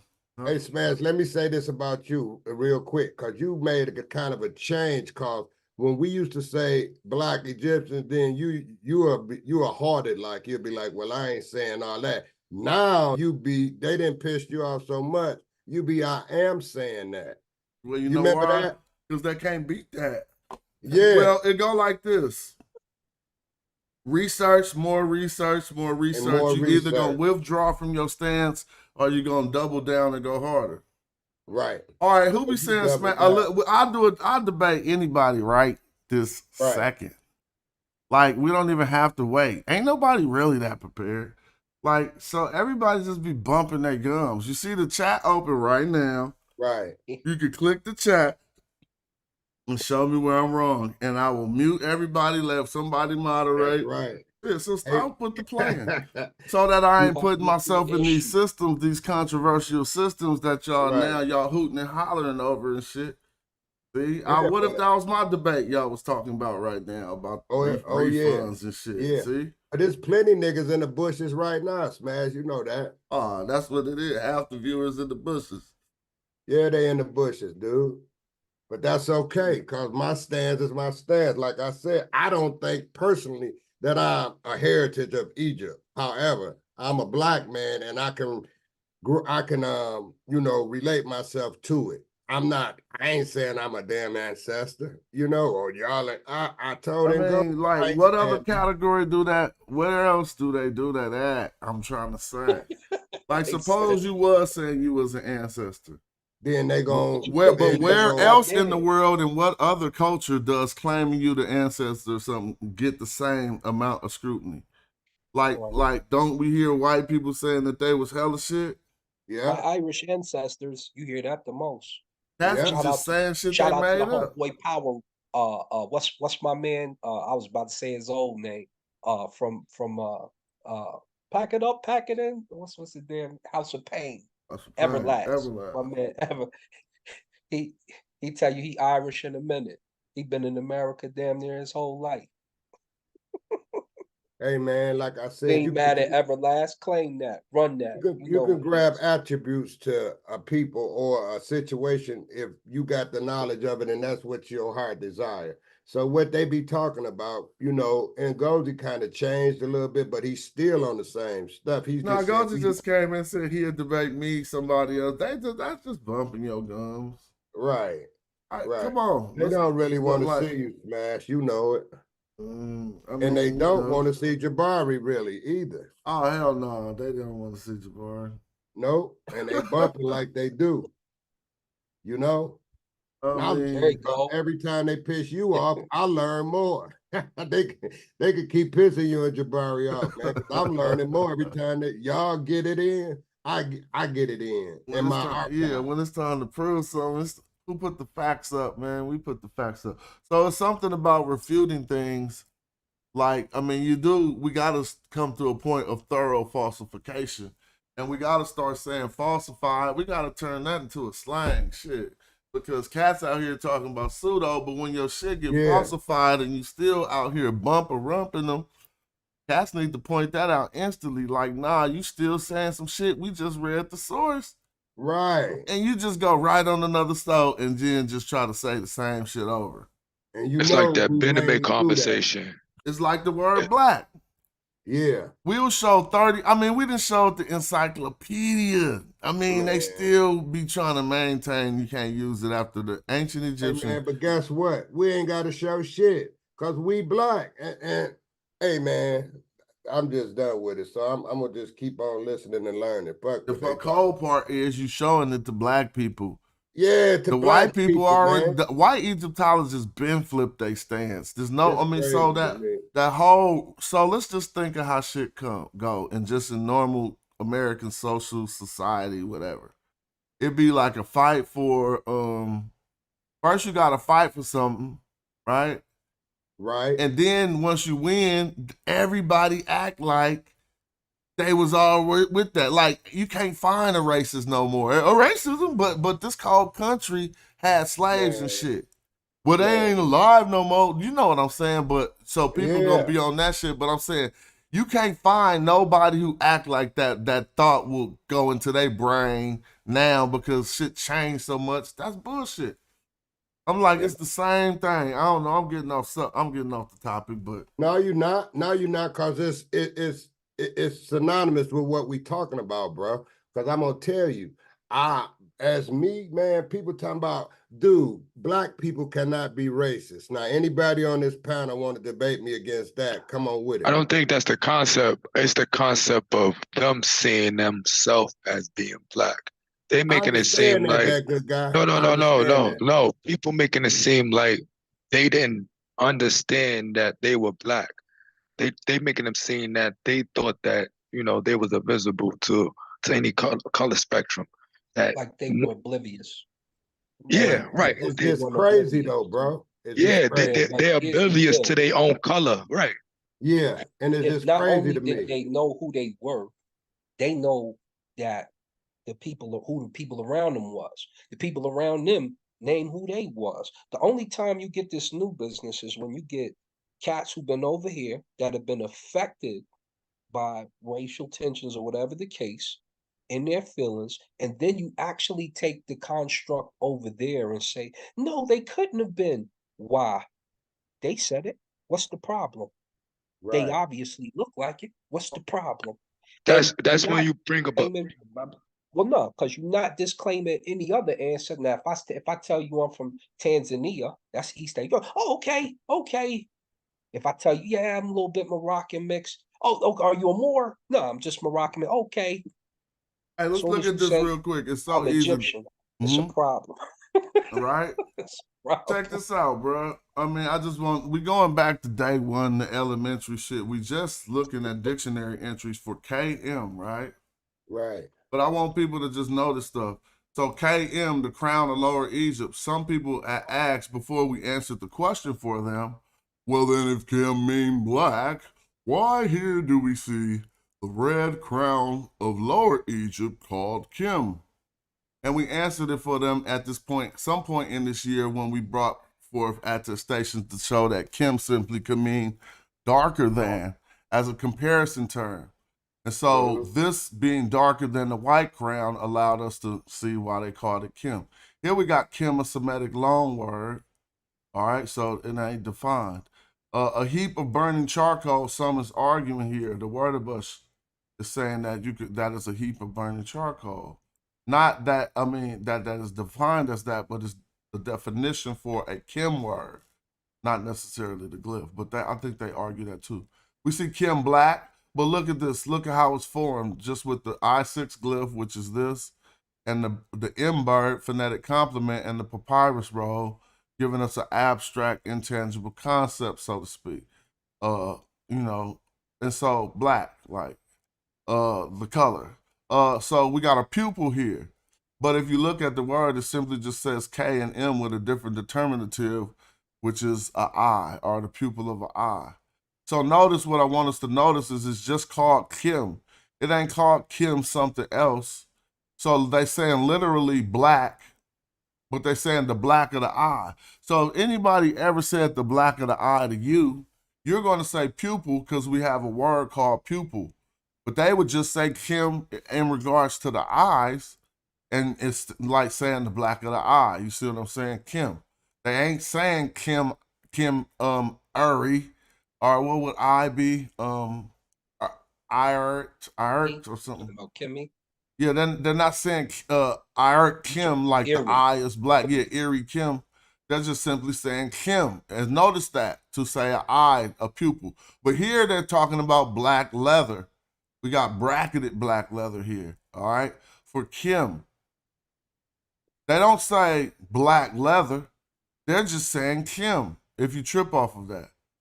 There's not the word for leather isn't here. They're going to possibly use a determinative or something to indicate when we see that used in application that they're talking about leather. Epithet of a god of a Threbus. They're talking about Kim but we don't need to go far into that. The magnificent black bull. Now look here. If we look at now you can tell me if I'm wrong. But this Shepesh is giving us, the Shepeshi is giving us the royalty, right? Right. And so they put it as magnificent. Now this is a royal one, or now I'm gonna just show it in a different dictionary so people can see. Hey, Smash, real quick. So that's the determinative, right? Well, what are y'all seeing on the screen right now? I'm seeing everything that you putting up and pointing to.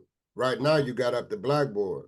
Yeah, hold on, just 1 second. I'm gonna put up this just to show down my pace. What was I'm just trying to follow you.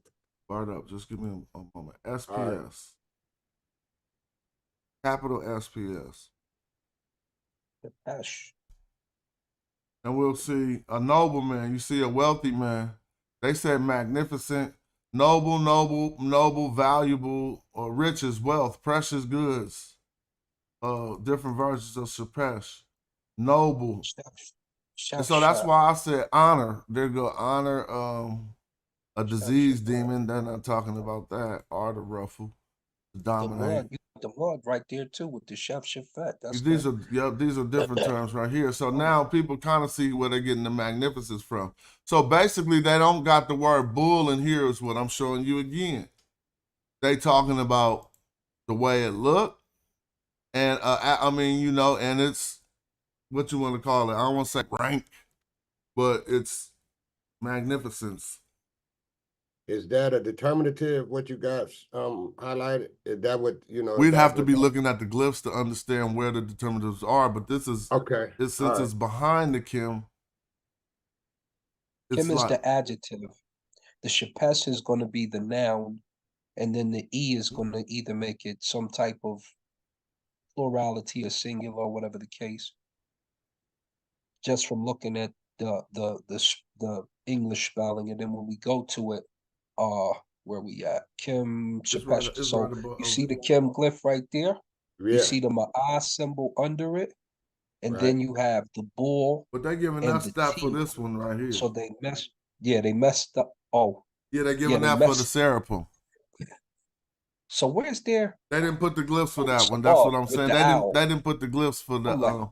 They didn't put the glyphs for Kim Shapes. Yeah, not a glyph there. This is for the next word, Kim, again, where they're talking about the Seraphim, a location of the black bull. But what people should be noticing here is all it say is black, right? It don't say, they don't write out, they just put this in determinative. Some could say this should be read Kim Kot, but Kemet Ka or whatever, or Kot. But it's not, it's read Kim, as it shows here. So they're talking about a black bull, the location of a black bull, the Seraphim, which was the worship center of the Apis. And so, the Apis, not the other book. Kim, to complete here, notice it's still spelled the same way, and it has the papyrus roll. We would need to, now this is where the confusion comes in, because some argue, well, how you know it's not this one instead of the one for black. But what we seeing, what I just came here to point out, and then I end this little stuff, is that most of the times when they're talking about something that's black, they don't even say what the thing is. They just say Kim, right? It'd be like we seen with the pupil of the eye, or the black bull, or other things. Look, black cattle. They're not saying cattle in here. They're just saying Kemet. So when I argue in my book that I heard a divine cattle is called Kemet, we can all just see that right here on the screen. That's not like an argument. It's more like just bringing it forward. But I regress. I mean, it hurts them even more when they use the complete, because they also got that same spelling for just black as opposed to complete, which we showed on your show before too. So you can't run. You can't. Where you going? It's gonna snatch you by your collar at the end of the day. If we man, if we really get into, you really want to get into Europe for a second? What you mean? Watch, I'm gonna share my screen. Head, but I'll watch. What you mean? Get into what? What the Europeans said? I mean, share whatever you would like to share. Yo. All right, let me share. Now, this is what he said. We just gonna go right to Theodorus. I ain't even gonna play with you. Oh, what context I use? Come on, KB. KB, I can't go back up and keep watching. Trying to find what y'all talking about. KB, you argue with my European cats right here. Let me see. He said right here, he talking about this is Theodorus Coolest. He said the body of the Nile is gathered from many sources which coverage upon a single place, and that this is the reason for its being the most fertile of all known rivers. But the inhabitants of the country, the people, about the island called Merowe, with whom a man would be most likely to agree, since they are far removed from the art of finding reasons in accordance with what is plausible and dwell nearest the regions under discussion, meaning nothing, are so far from saying anything accurate about these problems that they even call river Astapus, which means, when translated into Greek, water from darkness. Let's get into this a little deeper. when we come down here, I'm gonna just skip to the chase, right? Let me scoot down just a tad bit. This what our European brother said. He said, this explanation is plausible, as it appears may easily be shown to be false, for if what he said were true, all the rivers whose mouths face the Etestian winds would rise in a similar way. They're talking about something in that other paragraph, means nothing.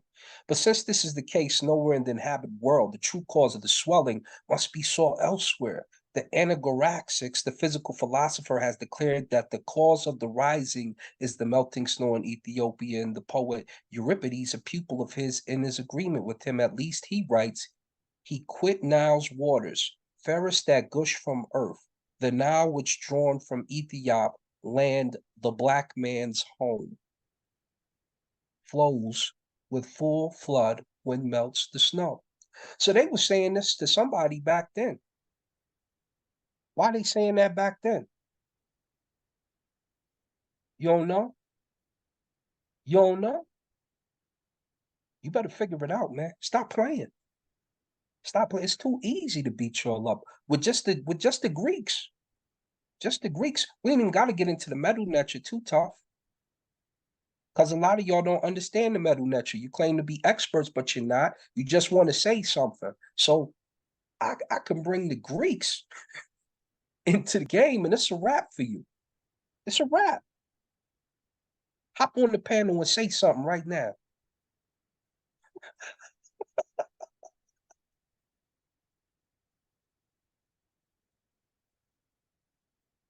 I'll punish my Didn't they also get their gods from Punt? Or Yup, they say that in there too. Let them hop on here. Come hop on here, gangsters. Come on, my scholar gangsters. You easy so work. if they believe their gods come from Punt, why wouldn't they be dark skinned people? I don't get that. Yeah, I don't either. But men didn't get it either. Asar definitely didn't get it. This is for the Greeks and Romans didn't get it either. They got the bitumen on the skin. They knew what it was. I don't get it. This for Babylon Don real quick, or whoever in the chat they talking. When I say falsify, you got to look at the second definition, not to alter it or to make it misleading, but to prove a statement or a theory to be false. The hypothesis is falsified by evidence. So you normally got to falsify stuff with evidence and with proper, prove it not to be true is what I meant. But y'all, my bad. Y'all hit that link if y'all, don't feel shy. We gotta talk to him like Nas. Where my brave hearts? Where my brave Where the brave hearts at? What well, phony, man. Hey, this year was crazy though. A lot of fighting, right? Yeah. And this, I don't know if man, we throw the term brother around so smooth in our discourse, but some of the stuff these dudes is doing is, how you talking about people's wives, and you talking about ancestors that passed that's here in America, like when they was dissing Malcolm and all. I'm like, yo, what are y'all doing? Yeah. Casting this Garvey. What are you doing? Who are you for real? Brothers do fight brothers, but it's just stupid fights over Black Egypt. It's just crazy. That's my comment. When ain't nobody came back, I don't know why. Ain't nobody came back with no rebuttals. Not no rebuttals. They just got, I need some YouTube content rebuttals. Like, ain't nobody like, look at this. Everything they try to rebut would be wiki and shit. Like, seriously though. And then that old played out, I'm going to use your source shit. You was using the Benjamin wrong, though. Remember that? You was using the Benjamin wrong. You said, I remember my brother said he doesn't even know how to read an article. Talking about the person whose name is first contributed the most to the article. That's craziness. When they got the author's contributions right there, dude. That's that type of shit make me say, for real, you just arguing. When we brought up the Job stuff, I thought that was enough. I thought that was enough. And this was, it was a funny year. And a lot of things had to come to the forefront because a lot of these dudes is not who you think they are. They got on really nice masks. And some of you were just good followers, but start listening to what they saying and start researching what they saying. Don't just be a follower. A lot of these cats just, everyone's over there. Then go be over there. They wall crumble pretty fast too. They goofy. Don't do it to yourself, I'm telling you. It's all bad news. Eddie in the building. He probably hooking up that microphone. Yeah, I ain't mad. And then I heard, that's why I heard, the Mediterranean is trying to, Chef was trying to deal with Chief X last night. And I'm like, man, this is going to end in an argument, even if y'all think y'all agree. Because it's late night, somebody got to be drinking at them hours. What's up with Eddie? Mic still working. All right. Still muted, Eddie. Still muted, Eddie. Eddie is the king. Peace. Hold on, let me peace. There you go.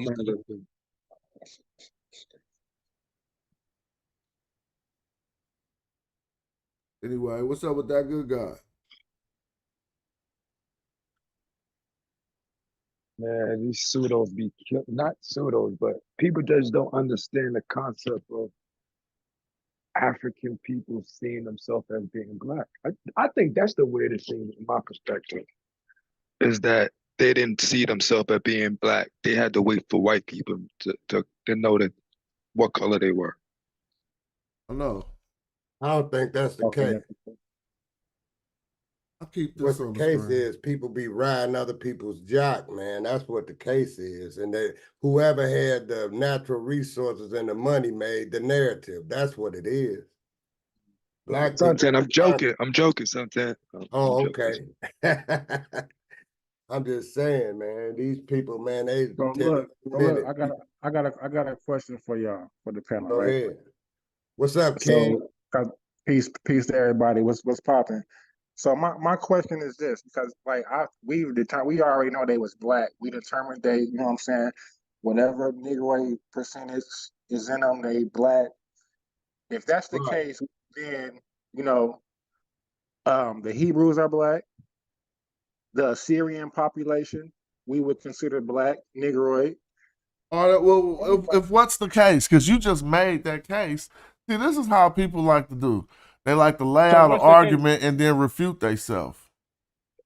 I don't have a problem with them being black, so that's what I'm saying. But no, I'm not even asking. Let's go slow, because before you go on, let's talk about what you previously said. You laid out an argument that's no one's argument here. So what I'm showing you that the Hebrews can't do is them calling themselves this. I'm not just saying that. You see that what's on the screen? This is the ancient Egyptian term for black. So in this attestation, they're calling this cow the black cow at the bottom. They're using Kim. Just show me the Hebrews and the Assyrians saying in their language that they was black. Because the ancient Egyptians did that. Now, again, I didn't say the ancient Egyptians knew nothing about social constructs, but this is a term for Kim. And Kim represents the color black. And so that's the difference between the Hebrews and everybody. But I don't think that would be a difference, because we got to realize that we still looking at shared culture. They're still, so like for instance, the Hammurabi code would be the code that we would say would be the code of the land during that time, probably around 1400 BC, 1500 BC. I don't really know of another code of the land. Code of that land?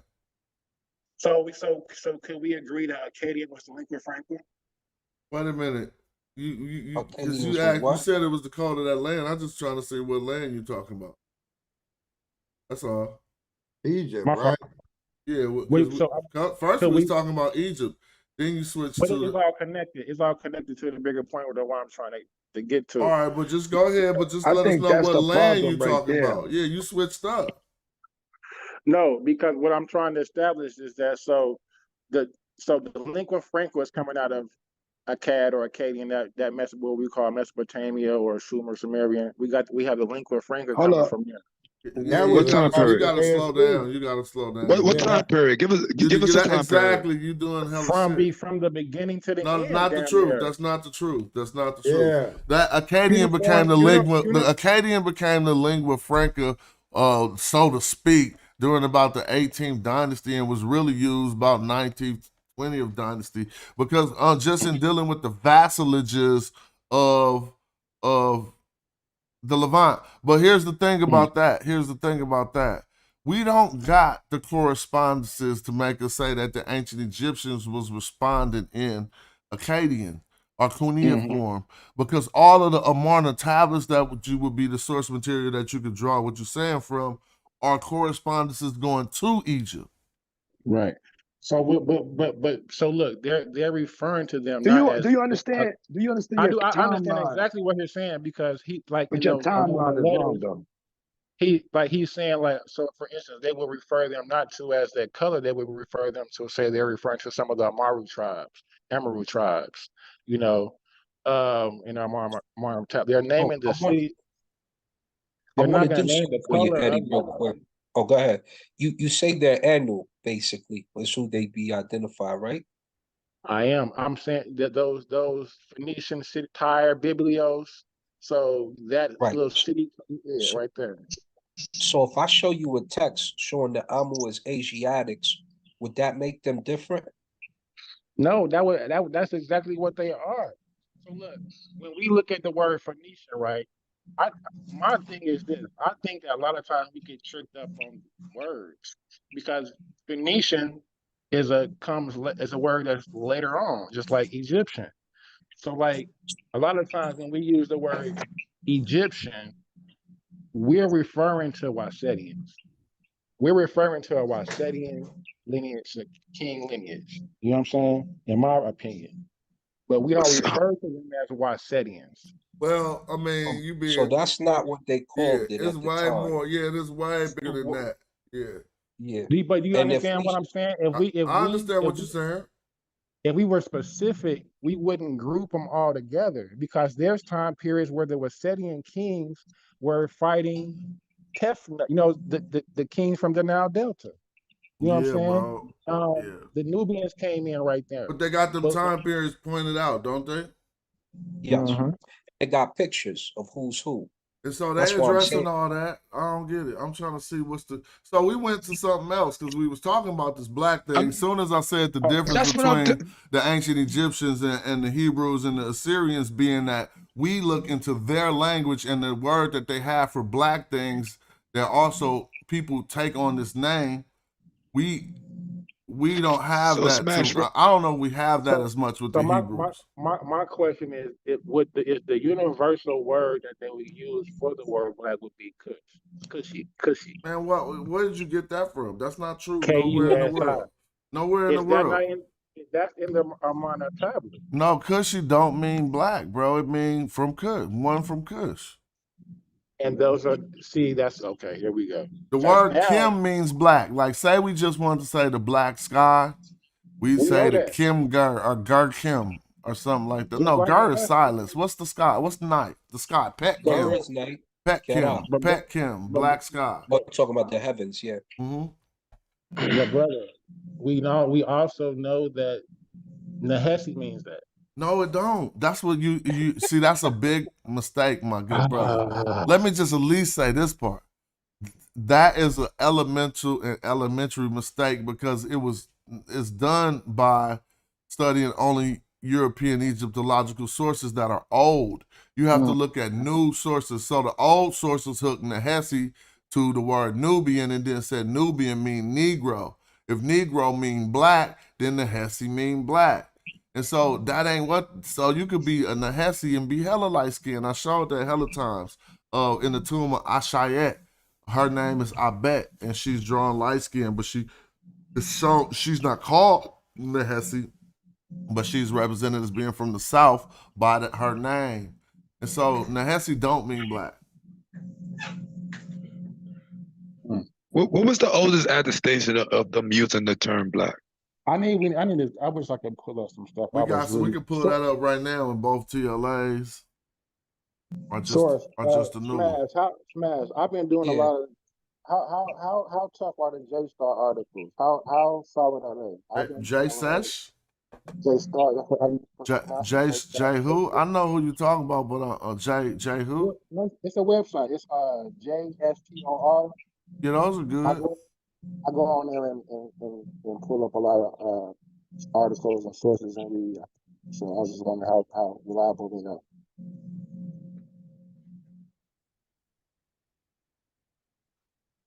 I don't believe it. What happened to the Egyptologists who agreed that this slide said the black man? But they pointed out that I put an A here where it shouldn't be. Even though you can find his name spelled that way, but I'll take that. I said that. I made that. Go ahead. You made what? Go ahead. Because okay, so where is this dating to? This period? Pardon me? Let me see what it says. You're not so clear right now. You were clear earlier. Hold on, can you hear me now? Yes. Okay, for sure.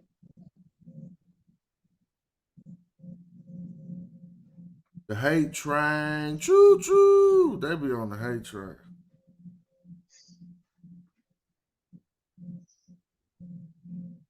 Are you looking for something? What's up with my man Jay? I ain't got to holler at him while you on pause. Let's holler at Jay real quick. I'm just looking at the list. What's up with Jay? Hey, what up? Can y'all hear me? Yes, sir. Thanks for joining in. Welcome to the panel. Can't hear you no more. You muted yourself, family. Oh, am I good now? Can you hear me? Yeah, we hear you. All right. So this is super off the topic, right? But I had twin girls, 12 years ago, right? Mm-hmm. Now my baby mom said, so I can name one. She named one. We did that thing. Back then, I named my daughter Ashe, right? And then she chose the name Shante, Iran, right? They twins. When I looked up the word Ashe back then, it said ancestors be with us. But then now I'm looking it up, like, you know what I'm saying? I get like a couple different meanings.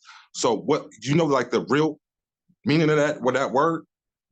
Well, not doing the meta netra, I don't. I would know the same generic lookup words that you know, like what, so be it or whatever. What is it?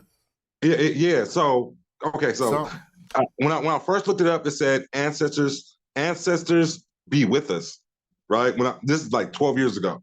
I looked up the word, like, okay, that's dope. Ancestors be with us. That means you know what I'm saying, my daughter had a soul of answers. I'm cool with that. But then I started looking up more, and I'm like, it's coming up with all these different ones. So I thought maybe you had the tools to see exactly what it means. I mean, I'm just using the simple tools, and I'm just using Google because Ashe ain't coming out of the ancient Egyptian language as far as I know it.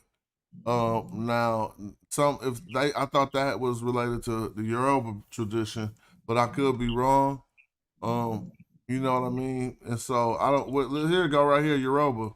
Ashe. It's Yoruba. Yeah, and so I'm just gonna be. My knowledge of that is just generic.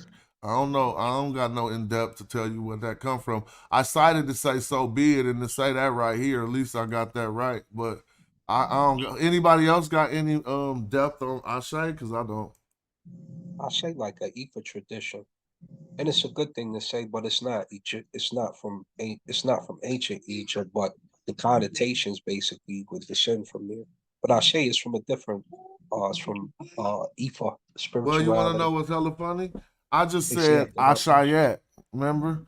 Talking about from the sarcophagus of what you call it. Now, let's note that name does not translate back into an ancient Egyptian word. So if you type Ashayet, that is the wife of the pharaoh Mentuhotep II. And they said that all of her names, all of his wives' names seem to must come from a Nubian language. Well, one of the names is Ashayet. It ain't Ashe, but you know, it do have the same consonants and some of the vowels. So, but I don't know that to mean anything in the ancient Egyptian, and so I wouldn't be able to give you nothing. Dog, at least I know where it's coming from. You said Yoruba, right? Yes, sir. Yeah. You can find stuff on that. They usually pour the No, I libation. wonder. I'm looking hella different places, and I'm like, it's not matching up. Like, you know what I mean? So it's cool now. Good looking smash. Thank you to all y'all for that, man. It's all good. Thanks for tapping in. So let me help the other brother out, Eddie the King, because I know you're looking. Let me help you with what we got. If you see, I'm in the new TLA because I've been trying to work this thing. This thing is it's working. You got a Macintosh? I don't got no Mac. It be messing up for me sometimes. That's what. All right, good. What are we looking at, brother?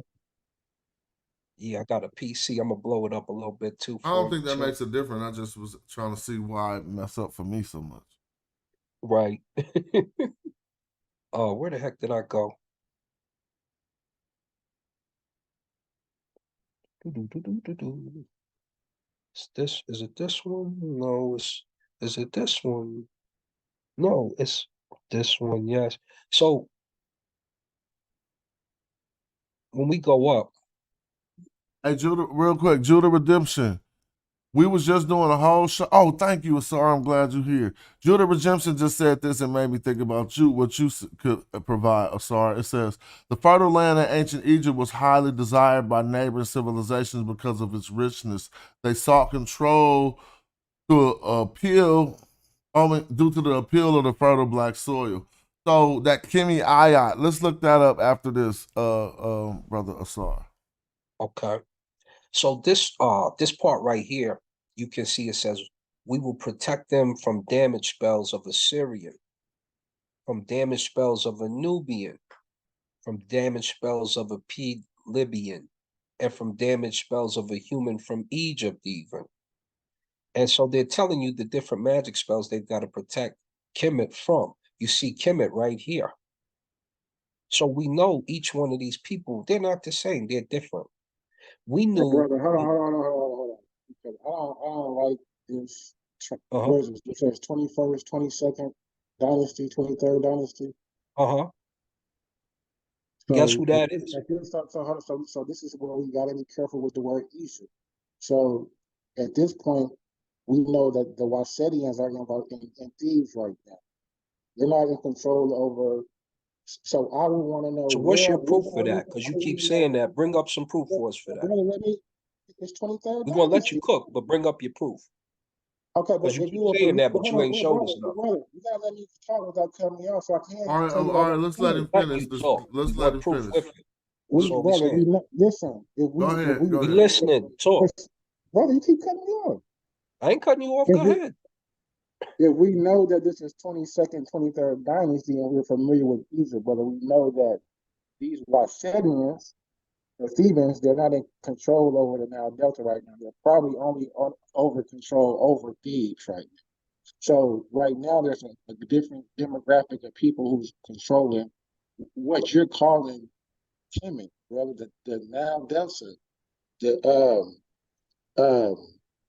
Memphis. So did you just say Thebes and Memphis? Which one are you talking about? Are they Wasetians or are they Memphites? I'm saying right now, the Wasetians during this dynasty right now, brother, don't have control over. So what do you think a Wasetian is? Or no, not that. What is a Wasetian is in your discourse? Like, why are you talking about that? What do you mean? Is that a word that's substitute for all of Egypt? It's a lot of things, brother, because we know that the land is named after the god, for one. So we know that Waset would be a god, correct? No. Yes. WST? Bruh. Tell me that's not a god, brother. So you just messing it up. The Was is a scepter. Waset come back to what we asked. But I'm gonna try to help you real quick. A Was is a scepter that sometimes is associated with Wasir. But if you think about the god, his name ain't Waset, it's Wasir. It's Wasir. It's Wasir. You corrected me on that. You corrected me. But I'm saying that this is who we are. I'm associating with Egyptians. That's why I keep saying Wasetians. Okay, so you're not all the way wrong, but let's add some clarity to that. And Asar can help me. And then let's let him do his build. Because I'm knowing Waset as Thebes, right? Me too. Me too. So when you say Wasetians, you ain't wrong. I'm thinking that as the Thebians, as they were significant during different time periods. But when you saying the Wasetians went out and did this, that would be incorrect if you're talking about anything other than the people of Thebes went out and did it. You know what I'm saying? Or the Theban kings. If you're just looking for another word to not say Egyptians and you want to talk about the whole contingency of Egypt at that time, I'll ask Asar what term he would give you. You probably say the Remech just to say the Egyptian people. But what would you say, Asar? Yeah, I'm gonna give you credit because right here he does say for Egypt, he says Kemet. So the people of Kemet, somewhere they had an issue. But he doesn't pinpoint where. Because it says Kemet Hakau, Nesh Hakau. Because the Libyan kings the Libyan kings right now are in control. Like so what you So say, that's what that is. That just answered the question. What you just said. When you said the Libyan kings in control, that's why Kemet is on there as people they gotta protect themselves from. See what I mean?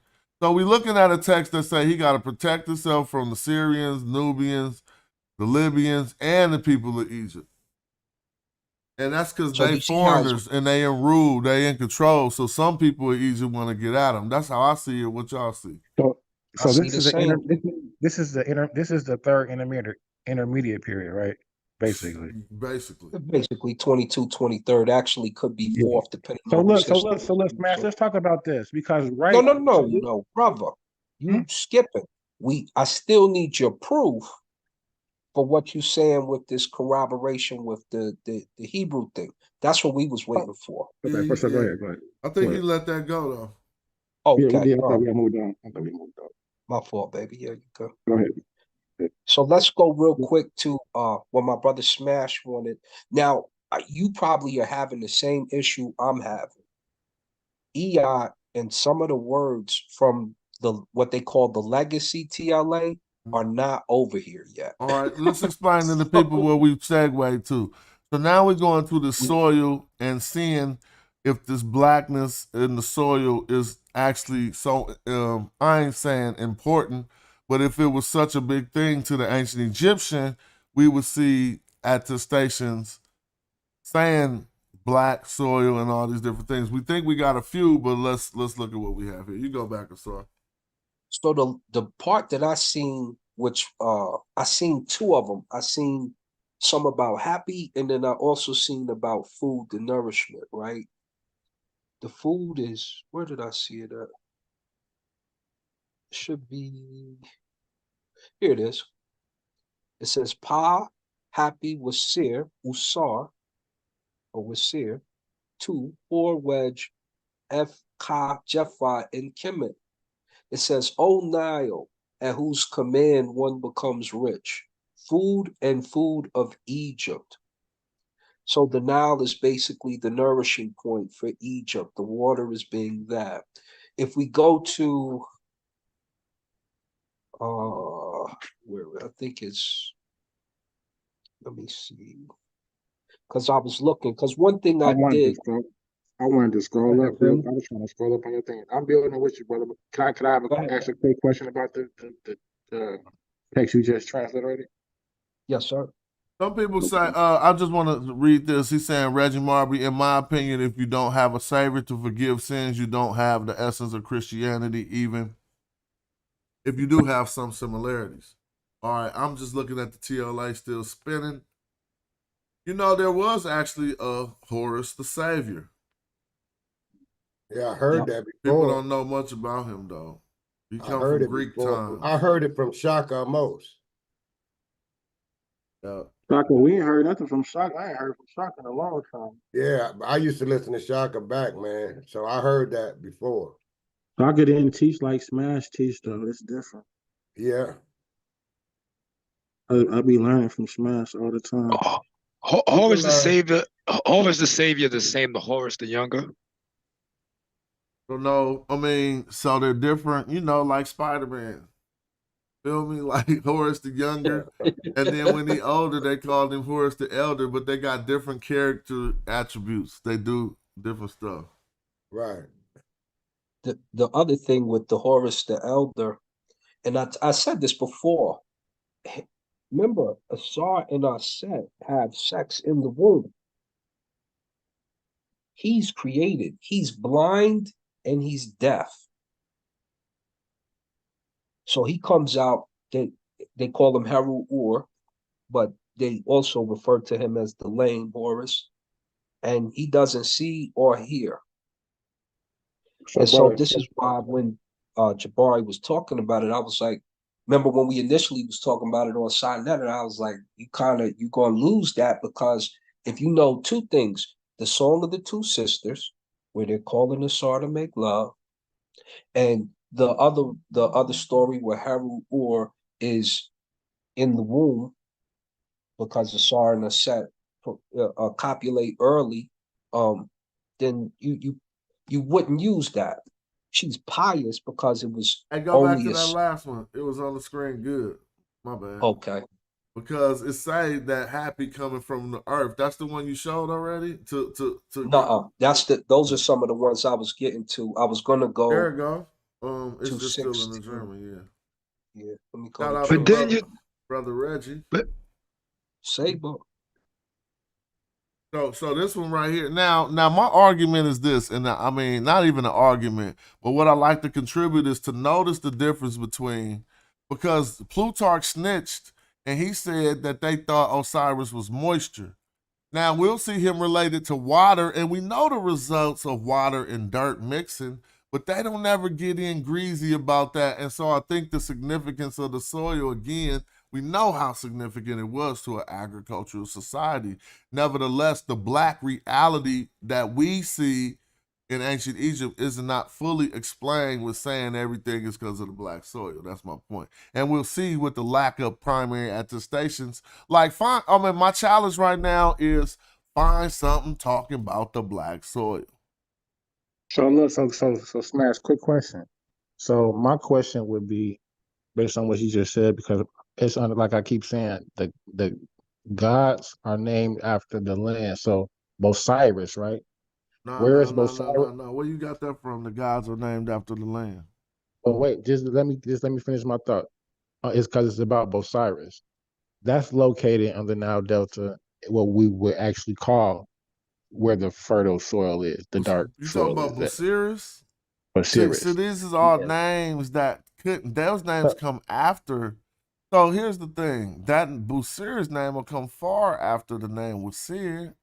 So many thousands of years that is no possibility that it came. No, but from Osiris comes. Osiris comes from Osiris, right? Nah. No. You talking about the word or the nature? Well. So I'm talking about in general. The land of Osiris was known for agriculture.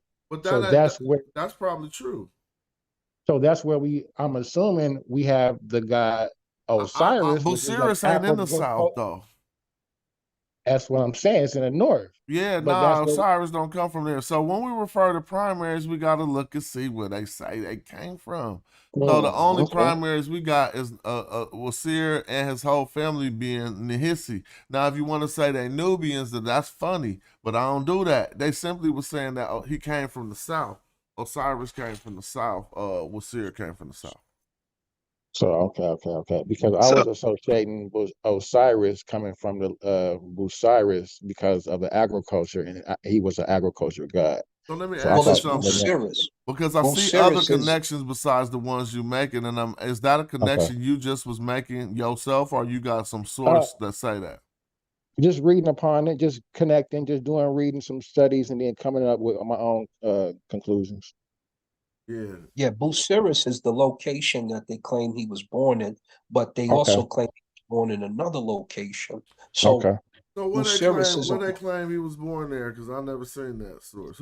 It's in one of the it's in one of the myth texts that they have. Can I talk? Yeah, sure you can. Oh, go ahead, Saber. I didn't even hear you in there. I was going to finish it up. Go ahead. First of all, we shouldn't be using Osiris. So the word is what? Jedel? What is it? Yes. Yes, on his backbone, because that's where he was in the tree after he got drowned by Set, and as the story The goes other on. thing is why I believe that it's on the same point.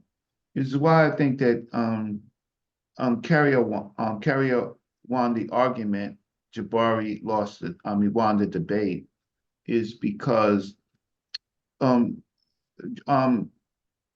Jabari's is mixing periods so terribly that I can't accept his thinking. His late Egyptian is where he is more Hellenistic than anybody. So these stories that you hear comes from the Hellenistic period. They're not found in the Old Kingdom, right? And so when you start talking about Horus shed, Egypt was already integrated with foreign beliefs. It was Hellenistic at that time. So what the Ptolemies did was create a new Horus and a new Aset. Aset they created her name was Aset Sapdet, and she's the black ruddy woman, right? So when Smash shows Aset as the black woman or the dark woman, they changed that for their acculturation, and they created a new Aset called the black ruddy woman, Kemet Deseret F. So the skin color argument is, how can I say, verified because they create a new woman, a set for their purposes. They also create a new Horus. Horus used to be the avenger of his father, had nothing to do with a savior. All he did was a set resurrected his penis with Nephthys to seed. Watch this, and it's problematic because Horus was there in a different form at the same time she was being pregnant. So it becomes, and Smashing the Sword knows this, so it becomes a really problematic when you're looking into stories for truth, right? Or to make silly points, like she was a virgin. Horus was already watching his birth, right? The second thing is, a third thing is, Asar and Aset are just titles. They're not people. They're titles that kings and chiefs of those lands will take. Right. The fourth thing, which is one of the points that I already made, is that be very careful about mixing stories, because Egypt was, by the 21st dynasties, around the Ramseyan period, Egyptian thought changed drastically because of the different groups that's coming in. You have to understand that the priests started to become kings. They weren't authentic, right? And they become kings themselves, and they mess up the whole thing, right? These are army people becoming kings by usurping. And so you had in one of the periods, the Harry Hor, he leaves and he goes to the Cushitic people. And so there's an exodus, and then the Cushitic people start using Medu Neter in a very, very high way at that time period.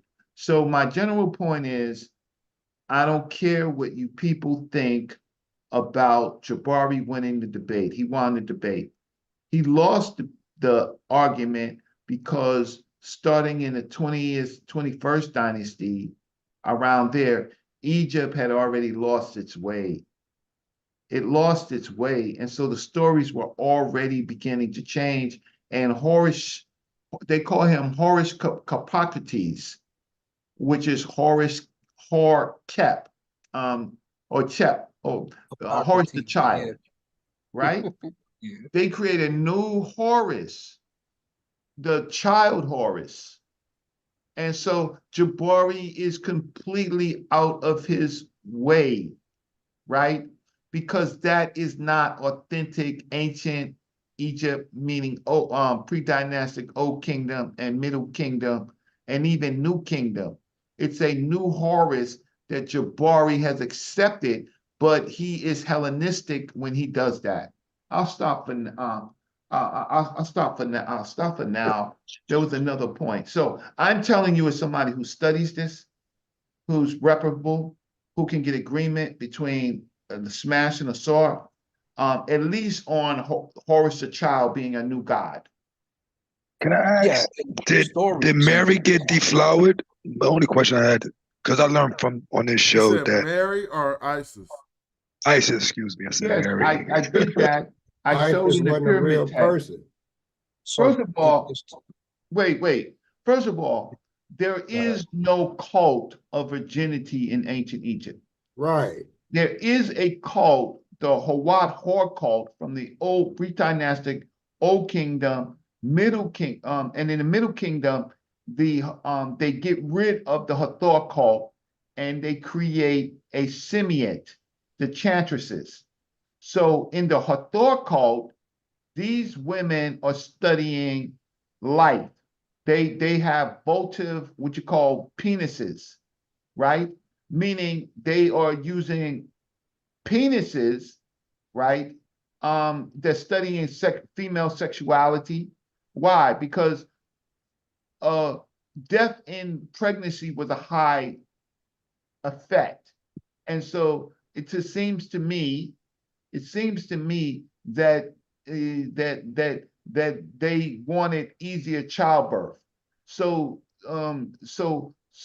they were, it seems to me they were interested in the canal that the baby comes through, right? It seems to me. And Jabari continuously F's up the whole fact that this term of opening he thinks opening the vagina is the same as opening the womb. And when we see opening the womb, we see it in a Westcar papyrus that you have not been opened by childbirth. Egyptians are having sex at very young ages, right? So sex is not the deciding factor. What's the deciding factor is whether or not a woman gives childbirth. When she gives childbirth, she's on another status, right? Not sex, not just having sex, right?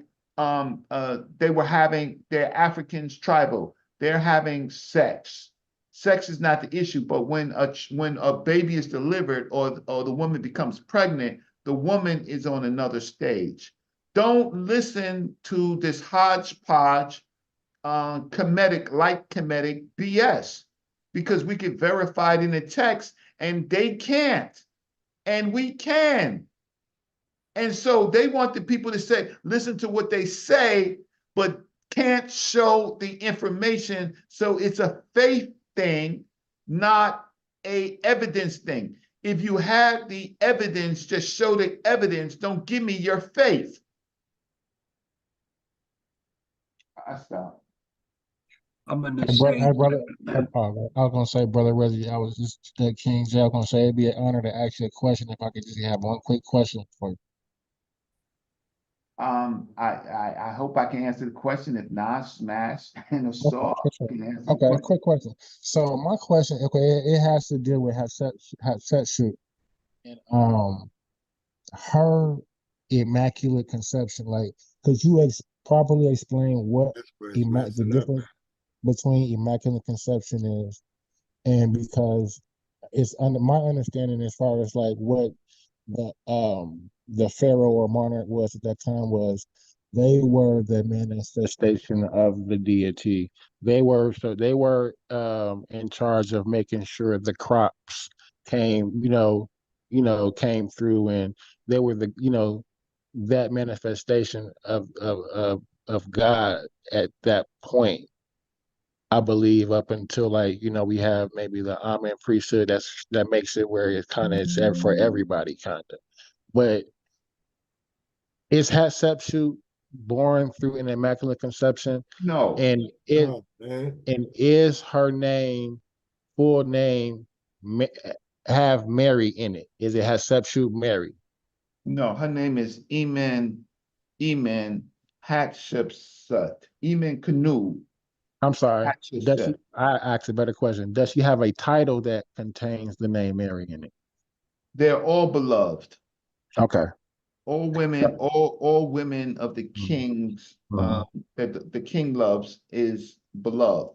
So in the biblical narrative, could that Mary be as used in that same sense as beloved? Hey, shout out for the cash apps. Yes, it could be syncretized. The word could be syncretized. Shout out for them cash apps too. Sorry about that, Reggie. Go ahead. I got a couple dollars on the cash app for y'all for sure. It could be, it could be syncretic, a word that is very positive that goes into other cultures.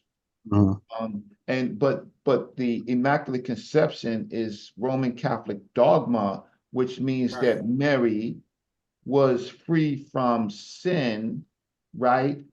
And the Christian story falls apart because it seems that Mary had other children, right? So she was having sex again at some other point, if James is the brother of Christ, and that Egyptians did not have Immaculate Conception. Her husband was possessed by Amun, meaning she knew it was her husband when she was laying by the bed, but it was like some other man. So you have something like what's that movie? Meet Joe Black. Right. Meet Joe Black. So that was a Meet Joe Black sex, meaning that the woman had sex not with the young man that died that she met in the coffee shop. She actually had sex with death. So which is metaphoric.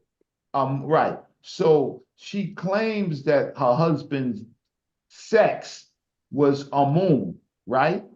But it was fact really her real husband.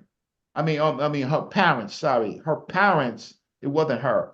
Her parents, she's looking, watch this. She's telling this story as if she was already there, right, Asar? She's telling the story that she watched her parents have sex. And she said that her mother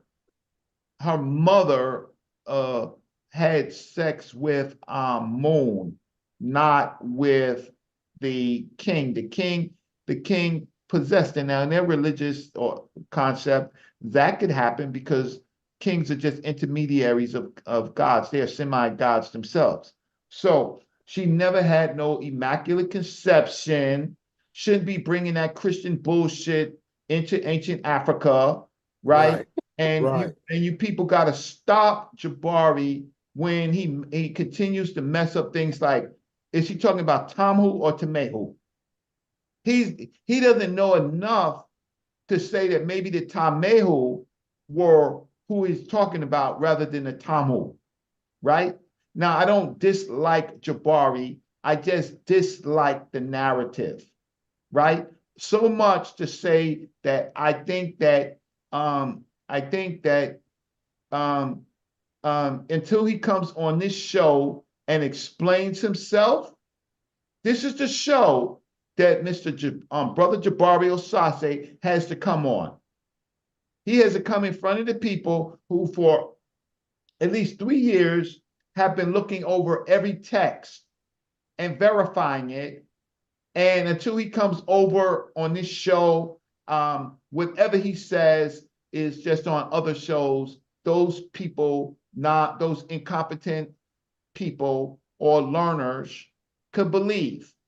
But until he comes to Smash's show in front of Smash, Asar, Reggie, Brother Reggie, and Jay Mills, and Chris the other brother, Chris, that goes out of the window because this is the peer review channel when it comes to ancient Egyptian thought. This is the shit right here. This show right here is the shit where we all come on, and until he comes on here, right? Whatever he says is not valid. To me, it's just not valid. Y'all can believe him. Y'all can say, oh, he won. He could call him the Mayweather. Richard Carrier was correct in that whole period pulled from a number of beliefs, and they were competing. Jabari said that Richard Carrier doesn't know ancient Egypt.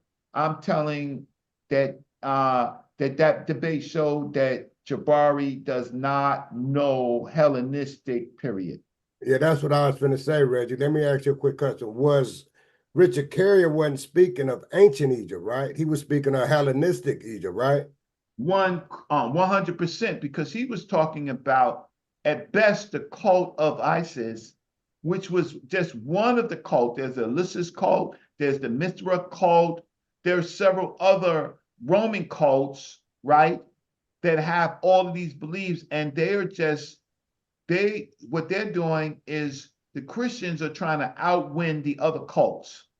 So they're saying, okay, you said that, okay, ours is better, yours is demonic, demonic. Yours is half the truth. We have the real savior. Even though what you say, Justin Martyr, I think, Justin Martyr is saying, we doing the same thing as you. Why are you crucifying? Why are you persecuting us? Justin Martyr said that. He said, we're doing everything that you're doing. Am I wrong? No. So why? So either someone is trying, some group of people, individuals or group of people is trying to dumb you down and make you not read history. Now, with big words or Brother Reggie got bad argument, bullshit, and all of that stuff, or Brother Reggie's jealous. My information lines up with Smash's, Asar's, and a number of group of people. Jabari's information does not line up with any of the experts. But he wanted debate. He wanted debate. He wanted debate because Richard Carrier didn't think enough about our community to show sources, like Smash said, like Morpheus said. He just didn't think enough. All this bullshit about, oh, he wrote it in his book and this, that, the third. In a debate, you have to wield your sources. Any of this BS that Ankh is talking about, that he's the expert. Experts can be wrong. Experts debate experts. He's just saying that the experts, when they talk to our community, that they're all right. He got the white man's burden. That's Ankh. That's the white man's burden BS. I'm not listening to Ankh. Right. Ankh doesn't know the period. He doesn't know the information. And if he does, present on it, right? And me and Ankh, we can still be friends. But I'm just trying to say is that if there are multiple cults at that same period saying the same thing, and Justin Martyr is saying, we do the same thing as you're doing, so why persecute us? That kills the debate. All Richard Carrier had to do was say that. He just didn't say that. So unfortunately, us who are the so-called non-experts have to say it, but then we are in the, what do you call it? We're in a sandbox. Well, I can play in a goddamn sandbox. We can shoot water pistols, right? We can play, but the difference is I can leave the goddamn sandbox with some of my friends, and they are still in the goddamn sandbox. Ankh says black is a social construct. Well, they did a major conference in the Museum of Black Civilizations. Ankh says, we got to, why don't they speak English? Y'all heard him. Yeah. Why don't the whole world speak English? He said that. Well, they are the Museum of Civilizations of Noir, which means black. Schwarzer means black. Noir means black. Negro means black. And in English, black means black. I'm not in the sandbox. And if y'all want to stay, well, in this channel, most of us is not in the sandbox. But if you want to be in the sandbox, stay in the sandbox. If you think you fly, come to this channel with your comedic stuff, right? And let's see it in the text. And I'll laugh when Smash busts them down, right? And Assault busts them down. And when I do it, it's not going to be nice, right? Because I'm not going to be playing no sympathetic stuff that, well, you know, Jabari talks about Egypt. I'm not doing that. I'm saying that you are incorrect. You are Hellenistic cult of ISIS comedic scholar.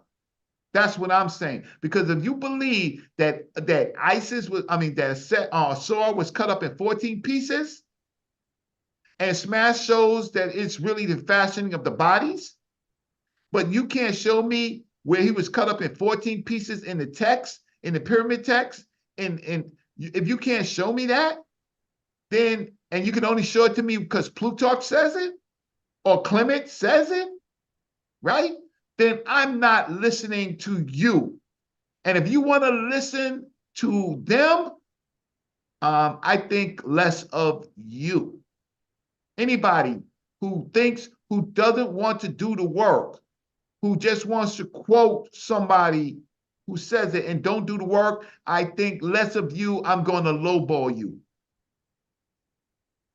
I'm sorry, I'm close to New Year's rant. I'm gonna be 59 years old. And I studied under the greats.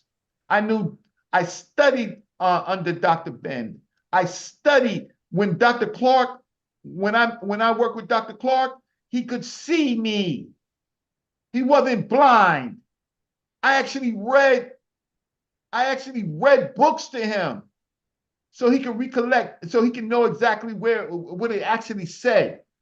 I'm not listening to people who think that they was there when I was there. I went to Kemet in 87. You do the math. People were in elementary school, probably not even high school, right? But I was there with the greats, with Jacob Carruthers, with Asa Hilliard, with Dr. Ben, with Dr. Clark, right? With scores and scores of some of the best scholars. But y'all want to believe that, and y'all don't want to even listen to me and say I'm jealous? F you.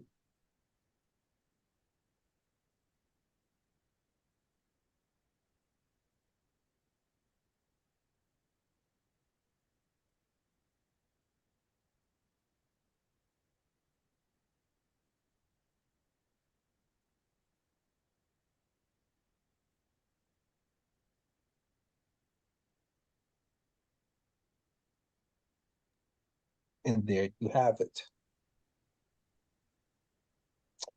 I'm gonna say, because I'm not even gonna like I won't even give both sides. I think the worst thing for me was somebody telling us we're not good enough to give sources to. If you're gonna tell us we're not good enough to give sources to, I don't know where you would ever get an idea that you could be voted for. Now, the real issue in the debate was we didn't get a lot of information from either person. Jabari clearly won. He had any sources. He had any sources. Carrier showed no sources. But if you're going to show sources, we know that Christianity started in that Hellenistic time frame. So we definitely want to move there first. They got issues with the Ptolemies. They don't have issues with those who moved out of Egypt. That's number one. Number two, and this is what kills me when people try to cram those two legacies together. Your African behind was a little further down. Come into that Ptolemaic period. When Jesus and that cult starts to formulate, there's only Ethiopians still around occasionally. So when they're, hold up, brother Eddie King. So when they're around occasionally, then yeah, you can start to say those Ethiopians over there. But those who were in Kemet, that's a Ptolemaic area. So I'm expecting the information to come from the Ptolemaic era at that time. I expect him to make correlations with Addis, with the Min Festival and the I think it was the Helen Festival. I can't remember the particular festival. Make those connections and those correlations, show us some goodies because we want to see y'all get busy. And what we got was not so much that. We got one side with, here's some sources on ancient Egypt, and the other side, I don't have to show any sources. I'm just telling you this is what it is. Go ahead, Brother Eddie. Peace. So I was trying to catch you on this one point where when it jogged my memory about what you just said about Ethiopians. And so I had a question. So what date are you, when are you saying that Greeks came into, you said Ptolemaic period. So what time are you giving that? So Ptolemaic period is around your 30th dynasties. That's the very end of the dynastic era. The only reason they have that name is because they're a family. And so remember, when you get the term dynasty from Benito, it's because you're a family, which is the only reason. How did they get there? I mean, so 30th, so you're saying the 30th dynasty is the earliest time that you have Greeks in the Nile Delta? No, you asked the question about Ptolemy. Don't mix what you just said, right? So if I take you back to when because you asked, so listen to the answer.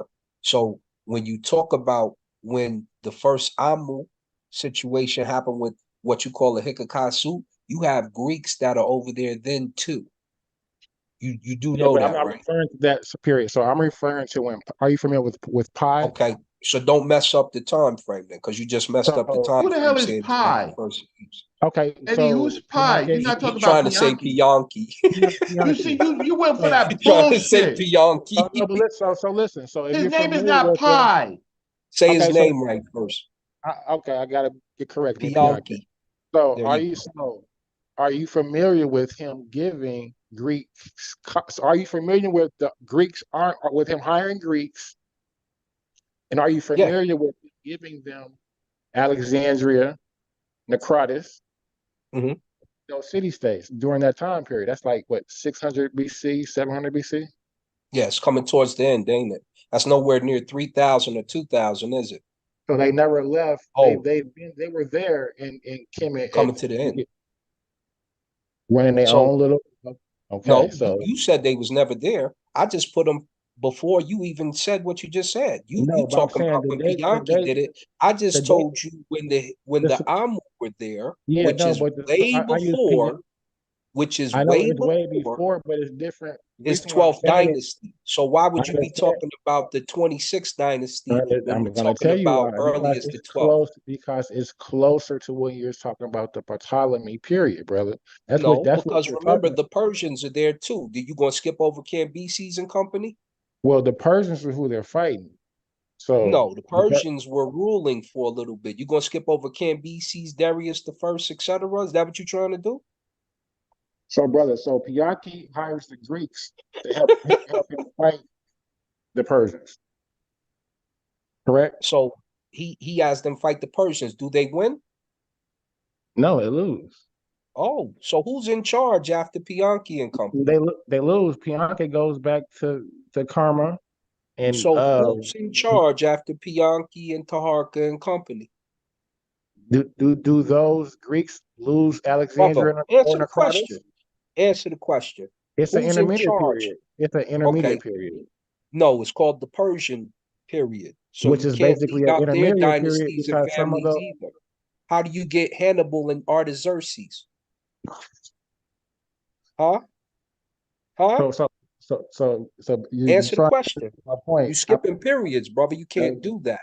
So when I want to Ptolemy blend the comes, periods. are you trying to tell us that Ptolemy came before the Persians? I'm trying to tell you that the Greeks that was already in Alexandria and the Crowders, brother, probably was. So can we trace the Ptolemy? Alexander didn't come before the Persians. Are you trying to tell us that? Yeah, yeah.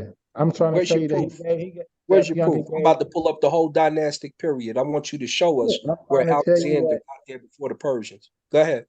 I'm trying to Show tell you. you that it is Bianchi. He Pianki is gave. not a Persian. Pianki is in the Hesse. Bianchi gave the Greeks Alexandria, brother, the city-state of Alexandria, brother. That's what I'm saying. He gave them that for helping fight in the army, brother. To help to fight the war with them, brother. So all I'm trying to say is that the Greeks Macedonians may came and helped for a war, but they lost, right? They don't win till Alexander comes, right? but they never leave. That's my point. So They're tell us when the there. Persian period happened, because you're skipping So over I'm it. Tell us so when the the point that Persian I'm trying period to say happened. is whatever I was trying to build on, they're there and establish the religion We that they were covered that built. because we went further back when they were actually there initially. So tell us when the Persian period took place, It's brother. different. It's different because now during this time, so look, now this is the Kushite period, right? So the Greeks are dealing with the Kushites. They're not even dealing with these Warsetians, right? The Warsetians are back in Thebes. They're dealing with Kushites, right? So Tell us trying the to figure story. Keep out, going. I'm trying to figure out, and they're becoming Egyptianized, and just like these Cushites are. So I'm trying to figure out what is the God that they're worshiping. That was the only question I was trying to say. Like we can place them in Kemet during this particular period.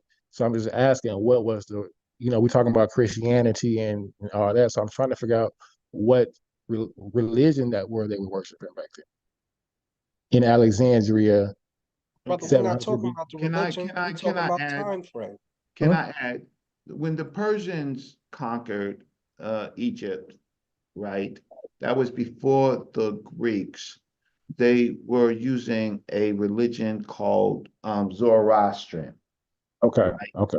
Okay, so Zoroastrian religion will be present in this later period of Christianity, right? So the Greeks come in as a military. They push the Persians out, the Candaces, and then they become pharaohs, right? From the dirty priest. The dirty priests commemorate them, right? And so Alexander is the first pharaoh. Then you had the Ptolemy, all right, and then a series of Ptolemies. They are full pharaohs. They integrate their concepts in the earlier concepts of ancient Egypt and now the Persian Egypt, the Persian Egypt, until the Ptolemies come. They create their own syncretism and they start creating gods like Serapis and Isis, Sopdet, and Horus Kerp, right? So then they get pushed out by the Romans. The dirty priests make Augustus Caesar a pharaoh. They further, how can I say, syncretize religions based on locations. Then it comes into how can I say there? What is happening in Palestine is not connected to any of this. So the Romans extend their certainly their control into Palestine, and then all of these groups find themselves in lots of places, but we only care about Christ because we're still Christians, right? So Christianity emerges competing, early Christianity, first and second, competing with all of these other cults, right? So one thing is we have to get our chronology together, right? And so it's hard to have a conversation without chronology. Alexander comes into Egypt 332 roughly BC, and it's Greek. And then the Ptolemy king, right, his cousin or relative, he appoints them to run Egypt. They have to now quash the rebellions of the indigenous populations against this new pharaoh. This new pharaoh sees that he could lose it because he doesn't have the help. So what he does is begin to integrate slowly Egyptian beliefs with Greek beliefs. So I think that gives you a good backdrop of how religions are integrated. And we only really care about Palestine, where really nothing was really going on, only because of Christianity, right? That's when we really care about Christianity based on these debates. But it's really Rome. Rome absorbs all of this stuff, and Rome becomes Christianized, and it becomes the empire religion. Gradually, not initially, gradually. There's still riots in Alexander between the indigenous populations, right, and other populations within Alexandria, right? So the Coptics now, the early Coptics, these are the Christians that use the last language of the ancient Egyptians. Just say the Ethiopians so they stay in line with what we just told. Right. No, so Reggie, stay right there. That's my question I was trying to ask. So if we have those, so I'm saying there were Greeks already there in Alexandria since 700 BC. So would not in those Alexandria and where that's why time you period? messed it up earlier. When- And so, when this is why we had to explain to you, Eddie. So when does When Pianki you reign? try to What is take David them right Pianki reign? after, when you try to take them and put them right after Pianki, you messed up, I'm because saying that Pianki was the one they're who not gave them the there actual. in control as a dynastic rulership until after the Persians leave. So remember the movie 300. Hello. What do you think that movie is? That's the Persians being attacked by the Greeks. The Greeks are coming to take. Well, the Persians start the war. The Greeks say that's enough, and then they come to take over I'm just Egypt. suggesting that those Greeks are Egyptianized. Is what I'm saying. Like No, they're are, not relevant. They are mercenaries. They are though. They are, first of all, Alexander is founded after 330 BC, based on Alexander becoming the pharaoh. He creates a new city, right? Alexander. So where am I getting this story from, Reggie? Where Pianki gives the Greek colony? Well, it's a colony. Okay, you're talking about what? Say yeah. No, I wanted to say this earlier. That's no different than Ramses hiring the sea people. Okay, so sometimes you would have hired mercenaries from other states come in. Seti the First had sea people in his army. Sea people never take over ancient Egypt. Yeah, he had sea people in his army. You didn't know? So this is why. Wait 1 second. So what people don't understand is that, okay, so Greeks they come into North Africa. So they come into North Africa, they're not in Egypt. They try to settle in Africa, right? They actually have they will ultimately have a stratified colony, right? Next to the Hannibal's people, right? Okay. But so Alexander Alexander comes back into Egypt. He comes into North Africa, right? And he uses North Africans, obviously, and he goes to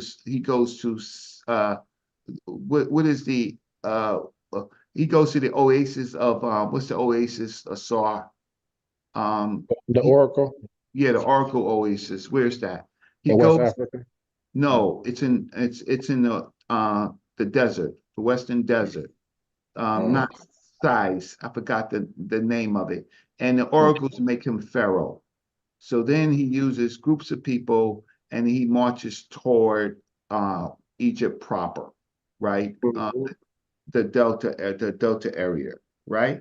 So there are Greeks, of course, but they're just regular barbarians and mercenaries. Okay. The Greeks ain't writing at this time, and so when Herodotus comes in, okay, well, first there's the Elephantine. So the Persians used Jews, right? Because they had kicked out the Babylonians, and then they find themselves in Elephantine Island. This is all later than what you're trying to talk about, which is Pianki, right? Yes. That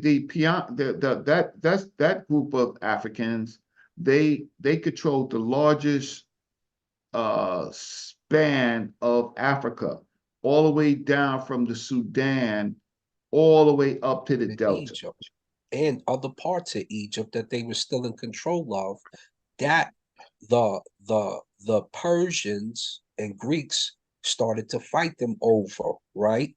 Because remember, they had parts of Greece at the time who they still had to pay tribute, right? Greece doesn't stop paying tribute until Darius the First gets there, and then they say, we're not paying you.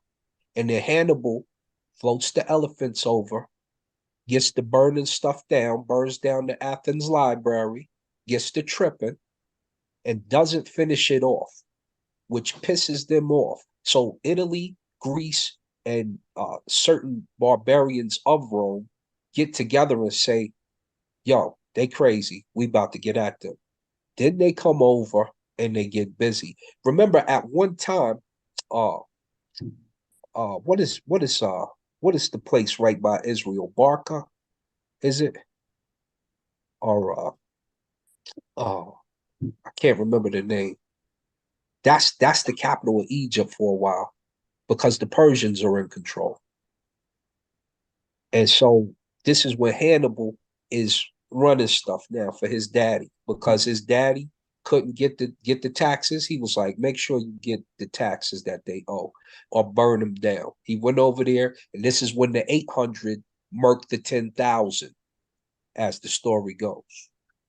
Then they make the story about Leonidas and the 300 getting busy against the Persians, even though they died. So that is the history. And So you have to understand that the Greeks and the Romans, earlier they were groups from Minoa and other groups called like the Etruscans, right? So they had access to thought of ancient Egypt through and other group like the Minoans, right? They were trading partners. So so that's ultimately one of the catalysts that gets them to Egypt, right? They through the sea. But the fight with the Persians and the Greeks, as Asar is talking about, is a very important part.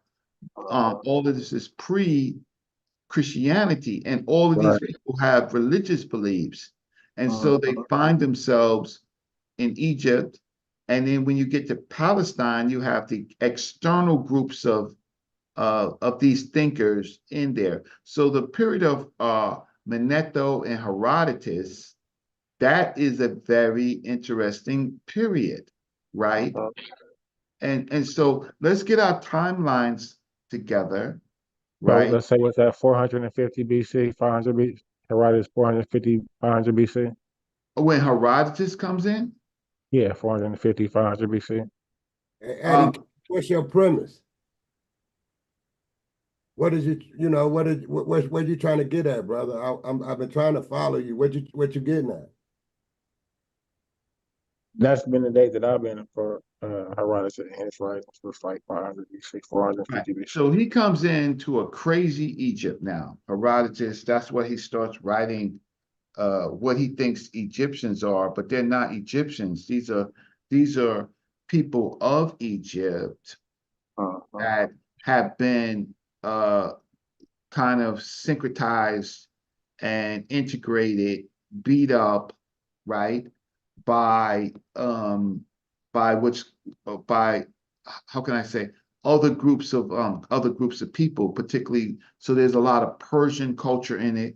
So he's confusing some of the Egyptians that he's seeing, the sex in the courtyards and stuff like that. This is post-Persian, right? This was post-Persian. And so you're falling, not you, Eddie, or anybody else, you're falling into the trap of people who misuse chronology. So this period of Herodotus specifically, I'm looking at 484 to 425 BC, right? So now this Egypt has been beat the hell up, right? It's no longer ancient Egypt, right? So now, I do want to make a comment. Okay, so I saw Juju's comment.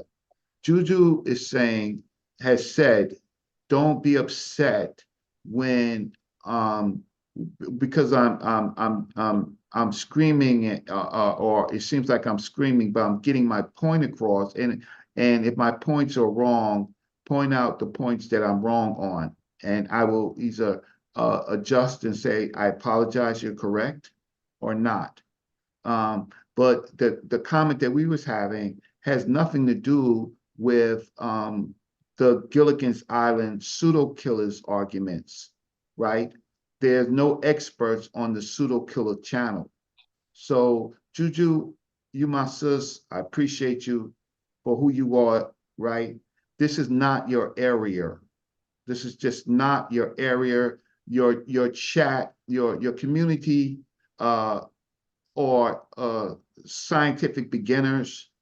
Stay on that chat, right? Don't bring any of that stuff when we're talking about history and culture in ancient Egypt. Respectfully, I'm talking to a channel that's familiar with me, right? So that's a different context than if I'm talking to your channel, which are learners and beginners, right? And who mess up stuff, right? These are two different channels. And when I'm talking on House of Consciousness, that's another channel. Don't be bringing in what I talk to people in the sandbox who haven't been to Africa, don't know the meta nature, don't know history, do pseudoscience, beginner science, not pseudoscience, beginner science. Don't bring that BS, sister, over here, right? Let's stick to what we are talking about. Now, if you want to contribute about history, put that in there. If you want to say that I'm wrong about something, specifically say what I am wrong about. But here I was just dressing down how our community, when we watched Brother Jabari and Dr. Richard Carrier debate, how information on Egypt, which we talk about here, ancient Egypt, African-led Egypt, was confused with an Egypt that was already integrated. So I will look in the chat. If you have anything that I said that's incorrect, that would be acceptable, right? Don't worry about how I talk to people because this is not your community, right? Your community that got nothing, got no weight on Smash's channel. Zero weight on Smash's channel. Not we, because I can't talk about Smash, but I think that your channel, when it comes to this, is incompetent. Let me say it another way, not competent. So make a show on your channel about this conversation, and I don't think that you'll get a wide audience because you people are not competent on these matters. You can just say the experts say this, and you pick and choose your experts like a Chinese buffet. I'll stop. Sorry. Who went to Kemet over there? Who went? Which part of Africa did they drop into? Not many of them. Couch potatoes. And this is what I'm talking about. The cats can't even. They barely speak English. They running around. Pardon my language. They running around saying nigga, which is the worst type of black color, and you won't even call yourself black. You weird. You're strange. Couch potatoes. No, I'm calling you a nigga because you no, the ignorance is with you because you talk about information you're always wrong about. That's the problem. Stop trying to act like you know all the damn time when you don't. Listen when we tell you, we're not trying to disrespect the son you. We're just letting y'all know what the truth is. Now, when we let you know the truth, if you go research it and it's wrong, come holler. But have your evidence ready when you holler.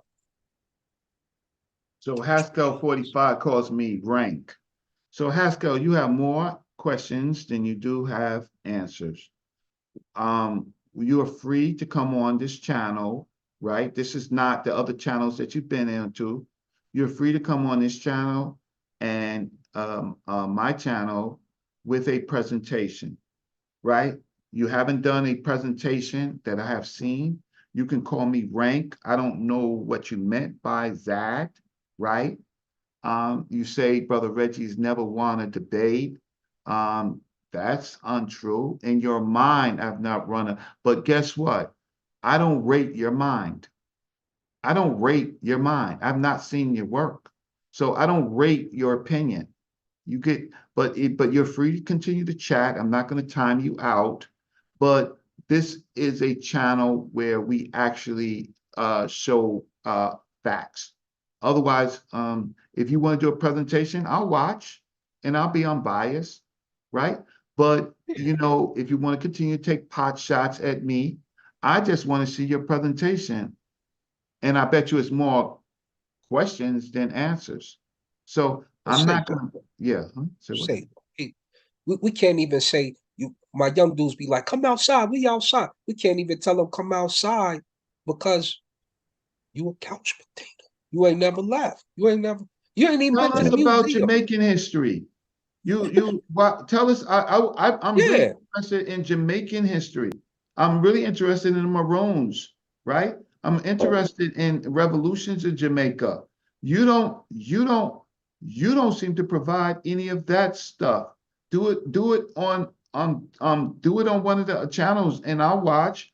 But this is not your will.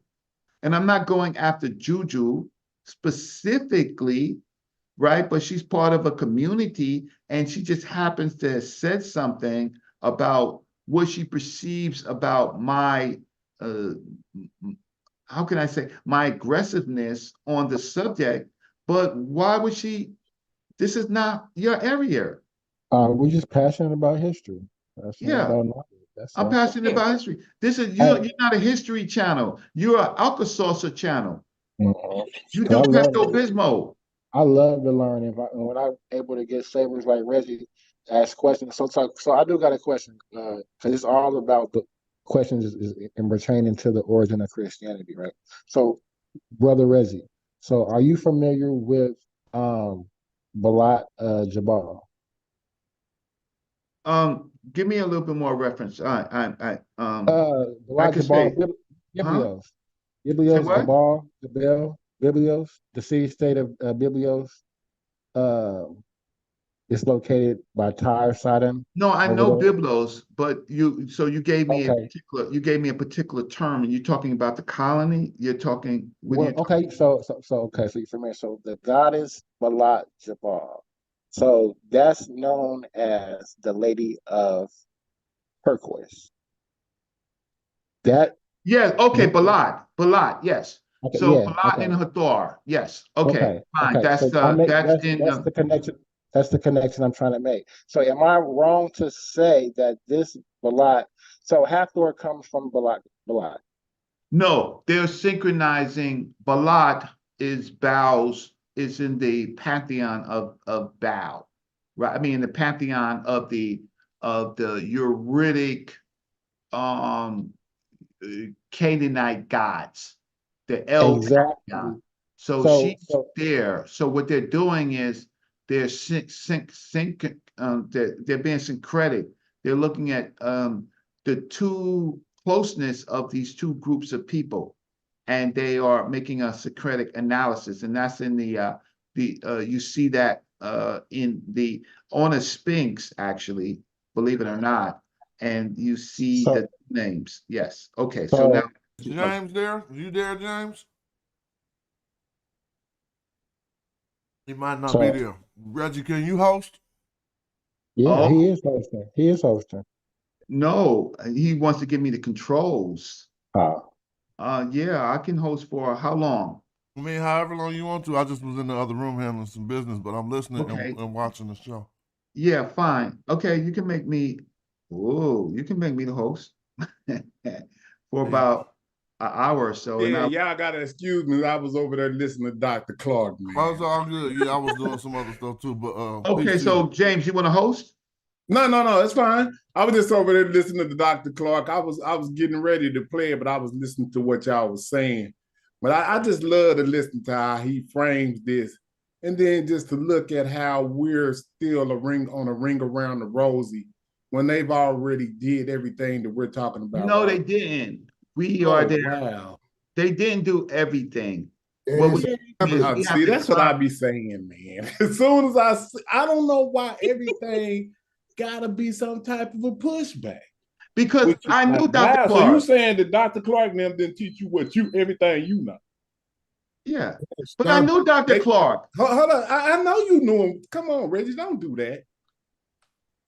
Please don't do that. We know you know Dr. Clark. So I'm saying that Dr. Clark had questions himself, and Dr. Clark was always a learner. Yes, but that doesn't have to do what I just said. Right, but everything that we're talking about right now, they already knew. So what I mean by that, hold on, let me clarify. What I mean by that is chronology. They gave us this chronology. The stuff with the Persians, Dr. Clark knew that before he died. He knew the chronology of who came in and what. Yes or no? See what I'm saying? This stuff that we're doing is kind of like wild to me because they've already done this. They've already done the homework for us. We act like we discovering something that they already did. Yeah, but we're wielding it. I don't know. We're wielding. I don't know. I don't know if we're really doing that because I think we're wasting time with people that don't deserve the time. No, everybody. Now, what I would say about what you guys are wielding is the reading of the Melanin. I think that was something that they did not know, or they knew of it, but they didn't know it to the degree that you guys are. So that's why I said the smash the other day. That's what I appreciate about you, Asar, Wujau, and anybody. Now, you have to take into account honorability. You have to be honest when you're reading this text because some people will start saying stuff because that's what they wanted to say, like it's a riparian land.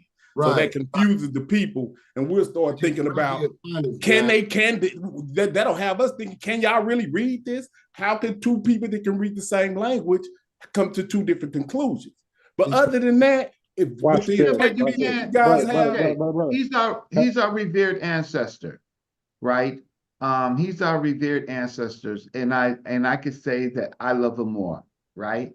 I love him more. Yeah, I'm not in competition with you for that. Okay. What I can say is that Dr. Clark's whole life was to produce groups of scholars, the African Heritage Studies Association, the Black I forgot the Black professors. I forgot the name of college professors, because he was interested in a generation that could wield his material and connect it to African material from like Cheikh Anta Diop, right? He introduced us to Cheikh Anta Diop, Dr. John Henry Clark. So he was interested in producing people like Smash Rockwell right? Brother Reggie and Asan Ka, right? And a whole host of you, right? You, as long as you get see what I'm saying? Yeah, me. You know what I'm saying? You have this thing. I'm gonna add myself into that, even though you have the thing with the Neanderthals, and that's a continuation of their work, because that's what they didn't know about either. They didn't know that these people were going to interject Neanderthal DNA or any. They didn't have that information. So the DNA frontier and the meta frontier is stuff that's a continuation. But the chronology of history, Dr. Ben, Dr. Clark and them had all of this information that we're talking about right now. They already knew it because they went back and read the text. That's what they did. They did that for us, not just for Reggie. They did that for us as a people. Now watch. Let's listen to what. Hold on. Instead of listening to Reggie for once, let's listen to what he says, because this is tape. You probably was in the audience. Watch this. I chose to be a teacher of African history. I chose to look in the Bible, and where I couldn't find my people, I started looking for them in the world, and I didn't stop until I found them. And I know why they were left out of the Bible. I know why all the angels are white. You mean to tell me God is merciful, God is kind, and not one little brown or black angel sneaked into heaven? I ain't buying that. Now, the Bible that you get so dewy-eyed over is one of the greatest pieces of propaganda ever written. If you want to read the Bible, why don't you read the Bible one day and read Mein Kampf the next day and see the comparison? That's hard on your mind. Because you think if you don't have Christianity, Islam, or Judaism, you don't have that spirituality. I've got more spirituality after I put all of them down. And I've got more religion after I put all of them down. All right, now let me conclude something that has no conclusion. We have to look at the impact of Europeans on Africa. All impacts have been negative. The Romans laughed at the early African Christians. Finally, for political reasons, they stopped killing Christians and became Christians. I'm saying the Europeans became Christians for political reasons, as the Arabs became Muslim for political reasons, and as the so-called Jews became Hebrews for political reasons. People use organizations for political reasons, and what we get so dewy-eyed and think we're dealing with the truth. If you look at indigenous African religion, belief systems, if you look at the idea when Africans had no churches of any consequence, because these fools came here and said, this is the house of God, and the African looked at that church and said, if God who made the wind, the spring, made the ocean roar, and you're going to tell me he can fit into a little thing you call a church? That is no house of God. So some Africans had the common sense enough to move away from it, and some had the common sense to burn it down. I'm saying that you're closer to God when the further away you get away from organized religions that are all handmaidens of conquest. Well, like I said, man, what we doing right now, this has already been done. You see what I'm saying? It's already, the chronology of it has already been laid out by your teachers, Reggie. And it ain't no history that is going to change from 1993 to 2023 besides that time span, 30 years. That's the only thing new that we can get. But history that predates them. James, you know what else new? All the stuff that they going to add to it. But see, they don't deal with that. They only deal with primary documentation. So what they add, Dr. Clark and them is only dealing with primary documentation. They're not, if you adding something to something, they're gonna bust you.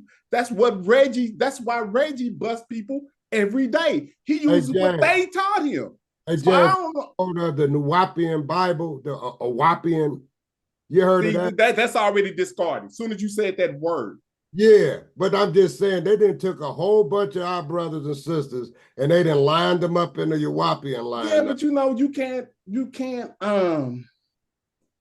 Everybody got their own path. That's just what I've learned. All right, I'm done. You can't. understand your It's I know it's crazy, Suntan. Everybody has that. We can't make everybody. We can't make our family members that not leaving Christianity listen to us. We can try, but you got to let people find their own path. That's what I found out since I've been dealing with this history. Right. Yeah, you're right. But chronology, as Dr. Clark and them taught us, that primary documentation, primary sources, and chronology is our friend. Ain't nothing older than us. That's right. That's the answer. And until we realize that, and then they try. Now they come in and they're confused on what indigenous African mean. They don't even understand what indigenous mean when it comes to the continent of Africa. Anybody with Eurasian DNA is not indigenous. And I stand on that. See, that's when you start to get into DNA. What is DNA? It walks and talks? I mean, I don't get that. DNA walks and talks? I don't understand that. The first Africans that walked out of Africa, right? Groups like the Helenistic, you mad at them? The Helenistic. No, I'm not mad at them. So you mad at the Neanderthals? No, I'm not mad at them. You mad at the Denisovans? No, I'm not mad at. I'm not mad at any. I'm not mad at any archaic human. So what is DNA? What that is when you're trying to identify based on genetics, their back migrations, and I hate to use that word, back into the continent. That is what they use. They use that admixed DNA from the archaic humans of Denisovans and Neanderthal. But we do know that Denisovans are not even found off in Africa. So we got different type of humans on this planet. Well, you know what? Why do we think like that? Wait, stop. Why do we think like that, James? When you think like that, that means you're admitting to divisions that Europeans make. And then I need to see exactly those divisions are. Okay, wait, slow down. You say I'm admitted to. Right. So when you say what is the big difference between Neanderthal and Denisovan? One of them has more Asian origin, so one of them has a more European origin. Okay, but everything is admixed to a degree. Genetically, what's the big difference? Excuse me? Genetically, what's the big difference between the two groups? Well, I can only tell you what science says. And see, this is what is crazy, because science says that people in Papua New Guinea may have up to 5% of the Denisovan DNA in their genome right now. But then they also say that all Eurasians, you listen to what I'm saying. They're saying that all Eurasians, and I'm sure you know this, Reggie, have 1 to 4% Neanderthal DNA.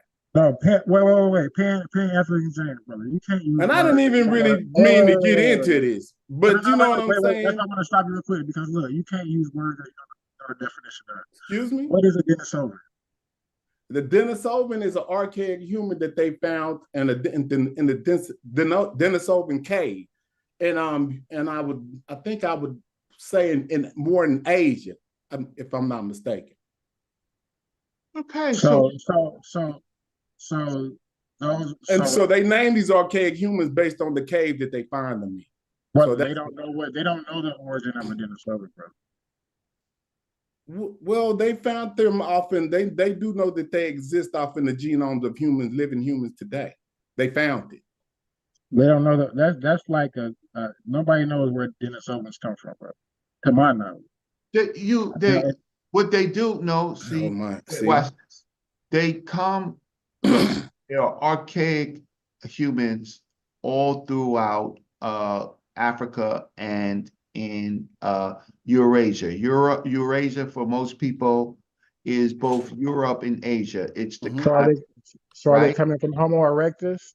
Okay, so groups of Homo erectus is in the area, but groups from children of Heidelbergensis is in the area, right? As well. So you have the Neanderthal, you have you have to and so you have Homo erectus groups that's there, and they're usually admixing, right? Exactly. The Denisovans or a group of these children that we can find specifically in one area, but they may not be, there may be other groups that we are not, how can I say, that we have not directly identified. That's right? what I'm talking about. Because Because there's an Asian group, that we just recently found, right? Which is in China, right? That has different features than the other groups. So they're constantly admixing with groups you may call of, if you want to use the word, Homo erectus groups, right? Which is a broader term than, how can I say, Homo heidelbergensis and these other. So, but James, what I'm trying to say to James is, James, the genes are not bad. That if we look at it from a nominal analysis, right, instead of being ordinal, right? The problem is I think a lot of times we're making ordinal analysis. Nominal is just looking at the looking at the thing for itself, right? Trying to classify different things. That's not nominal. Nominal is just looking at different different groups so that we can classify. Ordinal is the thing that we make the biggest mistake on, where we start adding characteristic weights to it, among other ordinal type of adjectives that we use. Hello, Reggie. Could you explain to me what you mean by characteristic weight? What do you mean by that? Meaning what's bad and what's good, right? What if scientists are doing this? That's the problem with the time period of scientific racism, which they was. No, they're not doing it for racist purposes. They're doing it to find out what's off in their genetics to see if what can they help and see what's harmful to them. See what I'm saying? So we could use an example of what they did in the study. They use COVID, right? And they found that COVID kills people with a certain Neanderthal trait. Now hold on, but they also have, as far as birth, premature birth, it is a benefit to have this Neanderthal. So when you're doing clinal analysis, this is what the science is saying. Well, I think I'm using. I didn't say this. This is what the science. I think I'm using scientific terms. Okay. I'm talking about populations, and I'm talking about clinal analysis. I'm talking about this in the context of looking at the data for nominal, which is just assessing the differences, right? Okay, what's this on the screen? The ordinal, the ordinal. Well, let me see what you're talking about on the screen. Brother, Dr. Larry Ross, actually one of Saber Reggie's brothers as well. I'm trying to get this blue thing off. It just I'm wondering why the blue too is so like. I know Dr. Larry Ross, and he pulls in a lot of information from Dr. Gatto, and I've talked to Dr. Larry Ross, right? So yes, and so what's going on? I've emailed him and talked to him. What are you talking about? Yeah, I talked to him the other day too. He was talking about we were supposed to do a show, and I was telling you probably should bring him on Sinetta, because here anybody saying this Egyptomania craziness, he gonna get to it, but it's a stupid thing with the blue on me because my maybe you need to back hash and come back in. So maybe that'll work. Just click out of the blue. I did. It ain't going nowhere.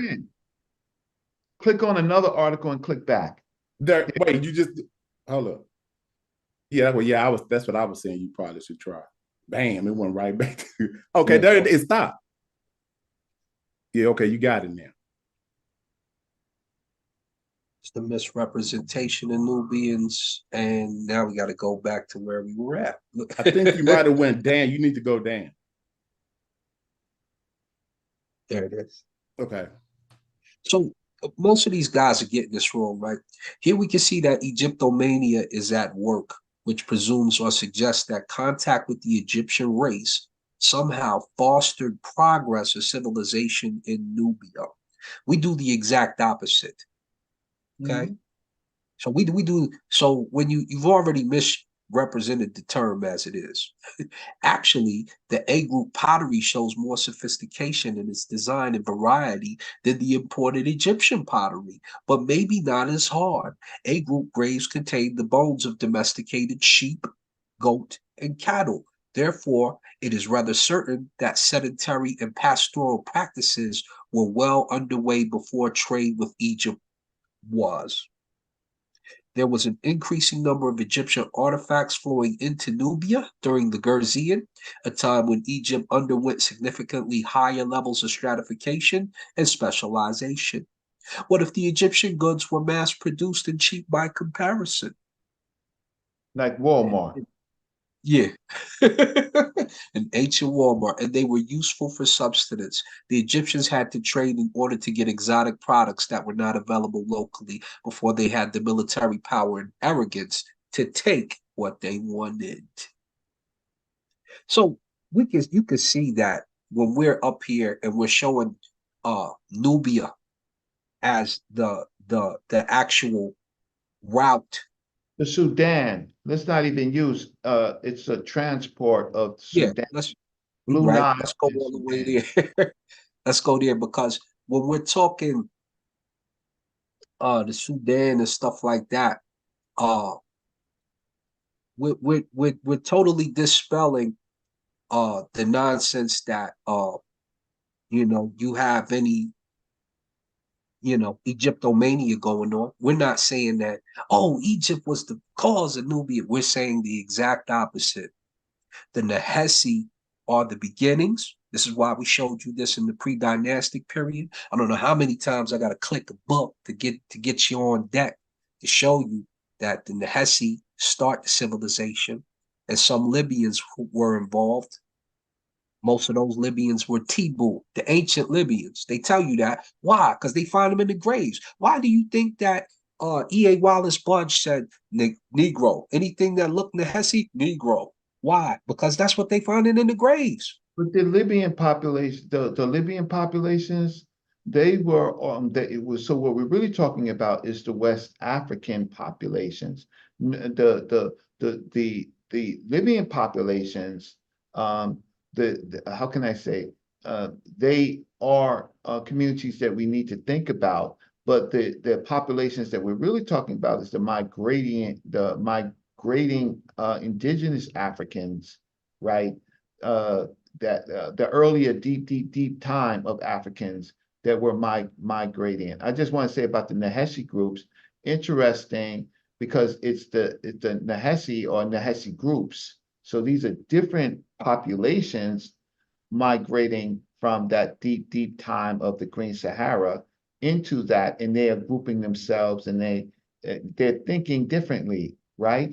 They have cultural connections, but they're thinking differently, and so they add up to. So I think it's proper to say Nehesi, but I also would think we could talk specifically about Nehesi groups, which we know about, but then we know less about the Sudanese groups and the Blue Nile groups, right? Because they're not necessarily named by the Egyptians, right? So we don't have writing at that time. But go ahead. We've got 13. They've got 13 septots or city-states. Are you still sharing your screen, or you stopped? No, I stopped. Did you want me to go back on it? No, if what you're showing has something to do with what we're saying, fine. Well, they talk of Egyptomania. Look, So we want to make sure that gets cleared up so they know the difference. Because quick question, brother, because this is what. So these tribes that we have here, around during the Marimde period, Marimde period, I'm gonna close this down. YouTube streets on fire. Garfield back on this bullshit, so I gotta keep up the speed. Yo, you go ahead and read us to that. I gotta keep up the speed because I'm in the other room just sitting down listening to y'all, but then I look through the YouTube. So the streets is on fire. I'm gonna holler at y'all. That's what's up. All right, right Peace to the family. Peace to the family. Yeah. Well, he's saying go to Garfield. No, I ain't saying go there. I don't recommend people go there. That's what I don't do. Reggie but he thinking talking like me, shit like, though, so like, you want to know what shit being talked. Put it this Right, way: right. the video called "Where the Money Go." You feel me? So I want. All right, I like peace, watching the man. soap opera. I I like got it. watching the soap opera. All right, I